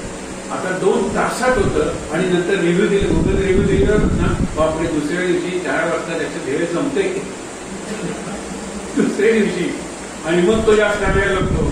हे निराळ झालंय, उलट झालेलं आहे. नवीन आले की लोक जातात, खाऊन बघूया की बघूया जाऊन, आणि म्हणून जाऊन बघूया, खाऊन बघूया, पिऊन बघूया, वापरून बघूया, हे सगळं ते बघूया. एवढे ट्रायल अँड एरर, आणि जीवन पुरणार नाही. ते इतक्या विविध गोष्टी करतायत आणि त्याला मॉल म्हणतात. म्हणून पूर्वी मालिनी असायची, आता मॉलिनी शक्ती झालेली आहे, जी मोहिनी आहे आणि जी मायाविनी आहे. मॉल सारखं मायावी काही नाहीये. आणि म्हणून सांगतात नाचतो. आता काही ऐक सांगेनाचे, आता काही एक सांगेनाचे ऐक, जे का सुज्ञ लोक ओळखे. आता आपल्याला सुज्ञ व्हायचं आहे. जेवल्यानंतर थोडी विश्रांती, इथे सोय आहे असं कौसात लिहिलंय. पण आता सुज्ञ व्हायचं, एकदम सुज्ञ नाही पण अज्ञ कमी व्हायचं. त्यांनी काय सांगतात लक्षात ठेवा. आता काही एक सांगेनाचे ऐक, जे का सुज्ञ लोक ओळखे. 20वी सर्वगता ज्ञानेश्वरीकडे सुंदर ओव्या आहेत ना, मूळ ओवी तुम्हाला सांगतो की ही सगळ्याच्या आत आहे ना ते चैतन्य. नेहमी हेलन केलरची गोष्ट आपण सांगतो की सगळे ढोली वगैरे मोडून टाकलेली असते, राग आलेला असतो. अशा वेळेला नवीन शिक्षिका येते आणि ती शिक्षिका ती म्हणते ओरडे, तुझे कपडे फाडे, तुझे केस वगैरे. आई वडील सांगतात जाऊ नकोस, आता तिचा मूड फार भयंकर आहे. ती म्हणाली हाच शिक्षण आहे तुला शिकवण्याचा. ती किती लहान आहे ना, ही मोठी आहे ना, काय करेल, ओरबड आहे, रक्त काढेल, पण मी मला करायचं ते करणार. म्हणून तिला घट्ट धरते, खाली पायऱ्या करून बागेत येते आणि तिथे तिथे शिक्षण सुरू होतं. त्या मुलीला दिसत नव्हतं, ऐकू येत नव्हतं आणि बोलता येत नव्हतं. अशा मुलाला शिकवणं किती अवघड आहे. तुम्ही कृती करून दाखवली त्याला दिसत नाहीये, तुम्ही शब्द वापरले त्याला ऐकू येत नाही, आणि तुला नक्की काय पाहिजे तो बोलू शकत नाहीये. अशी ते हेलन केलर. आणि हेलन केलरची जी ॲन सलिव्हन नावाची शिक्षिका होती, ती गेल्या शतकातली गुरु शिक्षणाची सगळ्यात चांगली जोडी होती प्रपंचातली. आणि परमार्थातली सगळ्यात चांगली जोडी म्हणजे रामकृष्ण परमहंस आणि विवेकानंद अलीकडच्या काळात. ती परमार्थातली जोडी होती. पण विचार करा तुम्ही, तिला केलं काय? त्यांनी पहिल्यांदा घेतलं आणि एक दगड हाताला ठेवला, गडबडीत आहे, त्याला वजन आहे, त्याचा स्पर्श चांगला नाहीये. आणि दुसऱ्याचं STONE, त्याला काही माहिती नव्हतं, तर काहीतरी आपल्या हाताला लिहिलं जातं का काहीतरी कोरलं जातं एवढं त्याला कळतं. नंतर गुलाबाचं फूल घेतलं, ते गालावरून वगैरे ठेवलं वगैरे आणि ते हातावर ठेवलं. ते स्मूथ दगडासारखं नाही आहे, तिथे लाईट हा, आणि त्याला कुठेतरी भास सुद्धा आहे, ROSE दुसऱ्या हातावर लिहिलं. असे अनेक गोष्टी. शेवटी विहिरीकडे नेलं, विहिरीकडे पंप आली, एका हातावर पाणी, अरे पाणी घरात पूल आहे, पाणी वाहत आहे, पाणी बिलकुल त्रास देत नाही, पाणी स्थिर नाही आहे, ते सगळं पाण्याबद्दल त्याला कळलं. आणि उजव्या हातावर WATER वॉटर. नंतर आपण बेंचवर बसूया, बसण्याचा अनुभव BENCH. आणि नंतर ती म्हणाली परत केली हेलन. तिला ते घर माहीत होतं, इथे जेना आहे, इतक्या पायऱ्या आहेत आणि इतक्या आपली खोली आहे. रडत केली. ती म्हणाली मी तो प्रेमाने शिकवतोय, मला वाटते तिला काहीतरी कळतंय, ती शिकत नाहीये पण काहीतरी निराळ आहे आणि निराळ अनुभव करतोय. अशा वेळेला ती रडली का? ही धावत जाते तिच्या मागे. तिने नवीन भावली दिलेली असते. त्या भावलीचे केस उठून टाकले जातात, हात इकडे उठून, पाय इकडे उठून, भाऊचे कपडे फाडलेले असतात, इतक्या घाण मूडवर असते, ते सगळे ती स्पर्शाने एकत्र करते, छातीबरोबर रडते, जोरात रडते आणि पुढे तिने आपल्या आत्मचरित्र लिहिलं, that day I realised everything has a name and the thing with a name is living, everything is living in the world. प्रत्येक गोष्ट जिवंत आहे, प्रत्येक गोष्टीत चैतन्य आहे. हे त्या दिवशी मला कळलं. शेवटपर्यंत त्याला बोलता नाही आलं, परंतु तिने हे आत्मचरित्र लिहिलं. त्या दिवशी I did not break my doll, I killed my doll. हा फरक लक्षात आला ना. Break my doll, it was toy, निर्जीव. I killed my doll, doll was living. हे मला रिअलायझेशन झाल्यानंतर माझं जीवन बदललं आणि मी ते सांगेल ते शिकायला गेले. पुढे मग ब्रेल लिपी वगैरे त्यातून ती शिकली आणि बऱ्याच गोष्टी ती आपल्या म्युझियम मध्ये आली होती. तर गाडी वगैरे असायची म्हणजे लिहून टाकायची. रवींद्रनाथ टागोर, रवींद्रनाथ टागोर ना ओळखत, चर्चिल वगैरे ओळखायची, कारण तिने वाचन खूप केलं होतं, श्रवण खूप केलं होतं. वाचन म्हणजे ब्रेल लिपी, लेखन, ब्रेलमध्ये हे सगळं. The story of my life वाचण्यासारखे. त्याच्यातला प्रसंग तुम्हाला सांगितला. या उपाधी माझी गुप्त चैतन्य असे सर्व. आता तुळशी उपाधी आहे, तर मुळात ते प्लास्टिक आहे. आपण बघितलं ना की नथ काय, कर्णकुंडल काय उपाधी आहे, मुळात ते सोनं आहे. पण सोनं सुद्धा मुळात आहे का, दागिन्याच्या दृष्टीने मुळात आहे. सोन्याच्या पलीकडे गेल्यानंतर कुठेतरी मातीपर्यंतच जावं लागतं किंवा ईश्वरापर्यंतच जावं लागतं. लक्षात घ्या मी काय सांगते. तुळशी चैतन्य नाही तर माझं वजन सहन करणार आहे. अध्यक्ष तास 2 तास हे संतांचं काम आहे. लक्षात ठेवा. Functionally everything in nature is a same. संत आहे बट नॉट देव आहे. सांगा बरं ह्याच्यावर छापलं गेलं ते काही शाही हे फार चांगलं नाही, पण त्यांनी सगळं सहन केलं. आपण म्हणतो मूर्ती करायची असेल तर दगडावर त्या टाकीचे घाव सहन करावे लागतात ना, त्याच्या आत्ता सहन करावे. उद्यातून गणपतीची मूर्ती तयार करायची, ते सगळं जग तुला नमस्कार आहे. त्या नमस्कारासाठी आत्ता तुला सहन केलं पाहिजे. आईला जर मूल होण्याचा आनंद पाहिजे असेल तर तिला ते बाळणपणाचं कष्ट सहन करायला पाहिजे. या सगळ्या गोष्टी असतात. आणि म्हणून तुम्हाला सांगतो की एक महत्वाचं सूत्र आपण आता दुपारच्या वेळेला जे वाचणार आहोत हे सगळं आपल्यावर आहे. सगळं शिक्षण हे देणारे हे बाहेरचे बोर्ड आहे. आपण म्हणतो गोंदवले 50 किलोमीटर, पंढरपूर 200 किलोमीटर. दगड काय सांगतो, दगड आहे तिथेच असतो. लक्षात ठेवा. हे आहे तिथेच राहणार आहे, गीता आहे तिथेच राहणार आहे. बदलणार तो मी, राम तोच होता, तेच नाम होतं. 12 वर्ष घेतलं, वाल्याचा वाल्मिकी झाला. बदलला तो वाल्या, नाम नाही बदललं. आणि नाम बदलत असतं तर मेलही असतं ना. नाम बदलत नाही, कारण ते पूर्णपणे चिरंजीव आहे. नाम म्हणजे परमेश्वराचाही परमेश्वर आहे. ओंकार ज्याला आपण म्हणतो ते. आणि म्हणून जर विचार केला तर इतकं सोपं साधन आपल्याला सद्गुरूंनी दिलेलं आहे. येता जाता नाम घ्या, कुठल्याही कृतीत नाम घ्या. तुम्ही जरी बोलत असला तरी मनात नाम घ्या. नामाचा भाव, नामाचा आभास आणि नंतर त्यातून निर्माण होणं नामाचं भान. पहिल्यांदा भास असतो, माझं नाम चालू आहे, माझं नाम चालू आहे, माझं नाम चालू आहे. याच्यातूनच नामाचं भान आणि नामाचा भाव.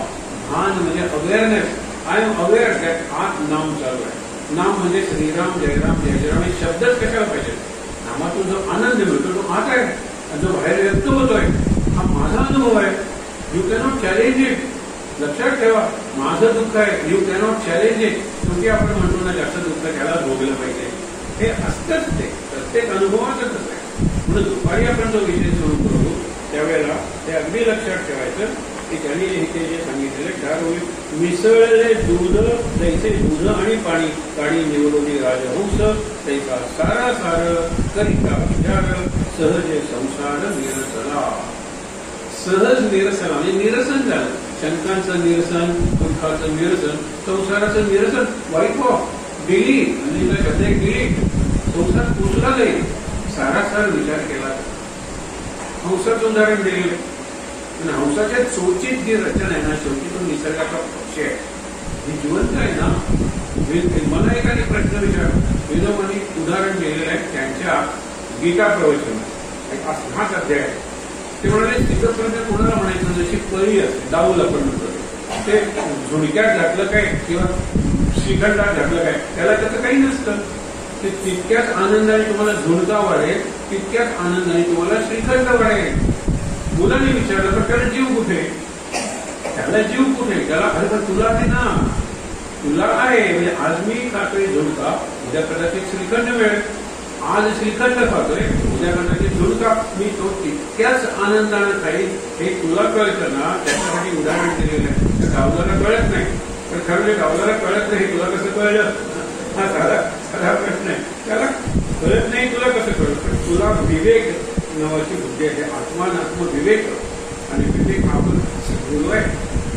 मधलं हृदयी सद्गुरू जेणे तारिलो हा संसार पूर, संसाराचा पूर मी सहज करून गेलो, कारण हृदयात माझा सद्गुरू आहे. सद्गुरूने मला शिकवलं काय, पोहायला नाही शिकवलं, वलवायला नाही शिकवलं, विवेक म्हणून विशेष अत्यागरू विवेकावरी. आपण गमतीनं मागे एक गोष्ट बघितली होती ना, चोर विचार करतात की नदीच्या पलीकडे राजवाडा आहे, तिथे जाऊन चोरी करेल, पण मध्ये नदी आहे ना, नाव घेतात, नावेनं क्रॉस करतात, नाव वाहून जाईल म्हणून, वाहून जाऊ नये म्हणून झाडाला बांधतात, आणि सगळ्या राजाचा खजिना रिकामा करतात. त्यांना एवढं एक्साइट होतात, आनंद राहतात, कोणाला तरी जाग येण्यापूर्वी इथून पळायला पाहिजे, आणि वलवतात आणि मला येताना 15 मिनिटं आपण नदी क्रॉस केली होती, आणि अर्धा तास झाला तरी नदीचा पैलतीर लांबच आहे, झालं काय, तोपर्यंत राजाचे सैनिक येतात आणि त्यांना पकडतात, कारण त्या एक्साइटमेंटमध्ये बांधलेली बोट त्यांनी सोडलेलीच नसते, ती झाडालाच बांधलेली असते. किती वनवलं अरे अजून पलीकडे काय झालं, अजून पलीकडे नाही, असं आपलं बरं कळतं. विवेक नाही आपल्याला, त्यांना जर विवेक असता तर ठिकाणी आधी बोट सोयी असते आणि मग तुम्ही गेला असतात पलीकडे. विवेक पाहिजे, त्याला सारा विचार पाहिजे, आणि हाच खरा सद्गुरू आहे जो आपल्या म्हणजे प्रत्येकाकडे विवेक वाढवला पाहिजे, अविवेक कमी केला पाहिजे. ज्या दोन निराळ्या गोष्टी नाही, ज्या वेळेला मी दिवा लावतो त्यावेळेला अंधार जातो आणि प्रकाश येतो, पण अंधार आत्ता गेला आणि प्रकाश नंतर आला नाही. सायमल्टेनियस क्रियाच्या म्हणजे फ्रॅक्शन ऑफ अ सेकंडचा असेल, परत कोणी मोजला तर, पण दिवा ऑफ केला अंधार, ऑन केला प्रकाश, त्या दोन निराळ्या कृतीच नाहीये. तसं ज्ञान आलं त्याच क्षणी अज्ञान गेलं, अज्ञान आलं त्याच क्षणी ज्ञान गेलं, आणि प्रत्येकाला सगळ्या गोष्टींचं ज्ञान नसतंच. पण एक असं आत्मज्ञान आहे की ते मिळाल्यानंतर बाकीचं ज्ञान मिळालं नाही तरी चालतं, हे आपण लक्षात ठेवलं पाहिजे. म्हणून साधी गोष्ट आहे, विवेक जो राजहंस, तीन आहे, एक आहे हंस, दुसरा आहे राजहंस, आणि तिसरा आहे परमहंस. समजून घ्या, हंस काय करतो, सोहम हंस, हा हंस आहे, मी घेतला धरला, सो परत घेताना सो हंस, मी घेतो, तो हंस आहे, आणि श्वास घेतल्याशिवाय श्वास सोडता येणार नाही, धरिता सो सोडिता हंस, हा पहिला हंस झाला. मी श्वासाची जाणीव आहे आणि त्या श्वासाकडे लक्ष दिलं की मी शांत होतो. श्वासाकडे लक्ष देणं म्हणजे तो मी आहे, परमेश्वर, आणि मी तो आहे. सोहम, सहा म्हणजे तो, अहम म्हणजे मी, आणि अहम सहा, हम सहा. साधा आहे, आपण अवेअर नसतो, जरा काही झालं ना की आपलं लक्ष तिकडे जातं. आता तुम्ही इतकं सगळं नीट लक्ष देऊन ऐकलंय, पण रस्त्यावर जर कुठल्या तरी कारने ब्रेक लावले तर सगळ्यांच्या भावना तिकडे होणार आहेत, मला बोलावण्याची गरज नाही, सगळ्यांचं काय केले. हे ही गंमत आहे आपली, म्हणजे आपण डिस्ट्रॅक्ट होण्यासाठी तयारच असतो. We love to be distracted and we complain that I get distracted. काय शोकांती काही नाही, ही ट्रॅजेडी आहे, ही आपल्या जीवनाची ट्रॅजेडी आहे की I love to be distracted, आणि नंतर तक्रार करतो I get distracted very easily. तो डिस्ट्रॅक्ट होतो मी, कारण मला बरं वाटतं, सारखे काय एकाकडेच लक्ष ठेवतो. दुसरं करूया ना, हा रुची पालट, हवा पालट, मग मनो पालट, काया पालट, सगळे पालटच होतात. ते पालट खालच्या ठिकाणी अधोगती सांगितलं ना तिकडे असतात. म्हणून राजहंस तो की जो परमनंट आहे ते घेतो नित्य, आणि जे इम्परमनंट किंवा टेम्पररी आहे ते टाकतो अनित्य. सत्य घेतो, असत्य टाकतो, ते लक्षात ठेवा. म्हणजे सत्वही ते घेऊन बोलकर टाकून देतो, तो राजहंस आहे. हंस राजहंस, आणि परमहंस म्हणजे परमनंट या स्थितीत आहे. रामकृष्ण परमहंस, हे सगळे संत परमहंस, शंकराचार्य परिव्राजे तो परमहंस, ते सतत फिरत होते पण कायम एकाच अवस्थेत होते, ते कधी खाली आलेच नाही. परमहंस म्हणजे ती अवस्था, सतत चांगलं जेवायचं आणि वाईट तेवढं टाकायचं, अशी साधी आम्हाला वगैरे का बघितले काय घालायचं तो सगळीकडे पाठाची पाठवून कुठे काढली यासाठी त्याची उदाहरणं असतात, पण ते जगतात. मी मुलानं वाक्यात उपयोग करा, हाताची पाठी बोटं कुठे सारखी असतात. तो मुलगा वाक्य काय करतो, मी बाबांची बघितली, आजोबांची बघितली, काकांची बघितली, मामांची बघितली, सगळ्यांचे बोटं सारखे नसतात, हाताची कुठे सारखी असतात. वाक्यात उपयोग ना, त्याचा अर्थ काय कळला नाही. हाताची 5 बोटं म्हणजे सगळी माणसं सारखी नसतात आणि एक माणूस सगळ्या परिस्थितीत सारखा नसतो. माझा मुलगा बघितला, चुलत म्हणजे माझा पुतण्या बघितला आणि तिसरा विद्यार्थी बघितला. उद्या परीक्षा आहे, मला कशाला विचार करतो की काय महत्वाचं आहे, काय महत्वाचं आहे. मी करणार पेपर लीक केलं सर, विद्यार्थी तिसरा. आता माझ्या भावाचा मुलगा आहे, त्याला मी सांगतो सर मॅग्नेटिझम ते मला लाईट सर्कल बसले त्याला तरी चालेल येते. मी पेपर एन्टायरली लीक करतोय, आदल्या दिवशी माझ्या पुतण्याला सांगतोय आणि तेच प्रश्न माझ्या मुलाने विचारायचं जरा मागच्या मुलाने त्याला पेपरच हा किती अपपरभाव आहे. हा कुठलं मॉडेल मी माझ्या मुलासमोर ठेवतोय आणि नक्कीच मी कधी चुकात होणार नाही. आज उद्या पकडला जाईल आणि नंतर सगळी बदनामी होईल. म्हणून एक जो जज होता नासिक झाला, विशेषतः खून की फाशीच कॉम्प्रोमाइज नाही, जन्मठेप वगैरे. आणि असं फाशीची शिक्षा दिल्यानंतर ज्या निबनी लिहिलेलं असतं ते असं मोडायचं असतं, त्या निबनी आता अंतिम शिक्षा दिलेली आहे, अल्टिमेट पनिशमेंट. आता पुन्हा यांनी दुसरी पनिशमेंट, दुसरं जजमेंट यांनी लिहायचं नाही. अशी किती निब्स त्यांनी मोडलेली असतात. शेवटी त्याचा मुलगा येतो, खुनाचा आरोप आहे त्याच्यावर आणि तो खून सिद्ध होतो. अशा वेळेला हा म्हणतो जज त्यांनी खून केला त्यावेळेला तो रागीट होता, रागात होता, नॉर्मल नव्हता. बरोबर आहे ना, मी आता पूर्णपणे नॉर्मल आहे, मी न्यायाधीश आहे. अशा वेळेला त्याला फाशीची शिक्षा घेणं हे त्याचं खूनच करणं नाहीये का? आता हे तत्वज्ञान का आठवलं? माझा मुलगा आहे म्हणून. हे मी खून सिद्ध झाला फाशी, खून सिद्ध झाला फाशी, इकडे खून सिद्ध झालाय पण माझा मुलगा आहे आणि मी आता तत्वज्ञान सांगतो की त्यांनी मारलं कारण तो रागवलेला होता, मी नॉर्मल आहे. नॉर्मल पण मी त्याला मारायचं, त्याचं जीवन संपवायचं, त्याला सुधारण्याचा अधिकार द्यायचा नाही, संधी द्यायची नाही. हे तत्वज्ञान मी सांगतो आणि त्याला जन्मठेपेची शिक्षा देतो का? कारण तो माझा मुलगा आहे. हा अपपरभाव संतांच्यात नसतो. संतांचा अपपर नाही, फक्त उपकार, दुसरे परोपकार हाच आमचा संतांचा स्वभाव आहे. हे लक्षात घेऊया आणि नंतर उरलेलं पुढे चालू करूया.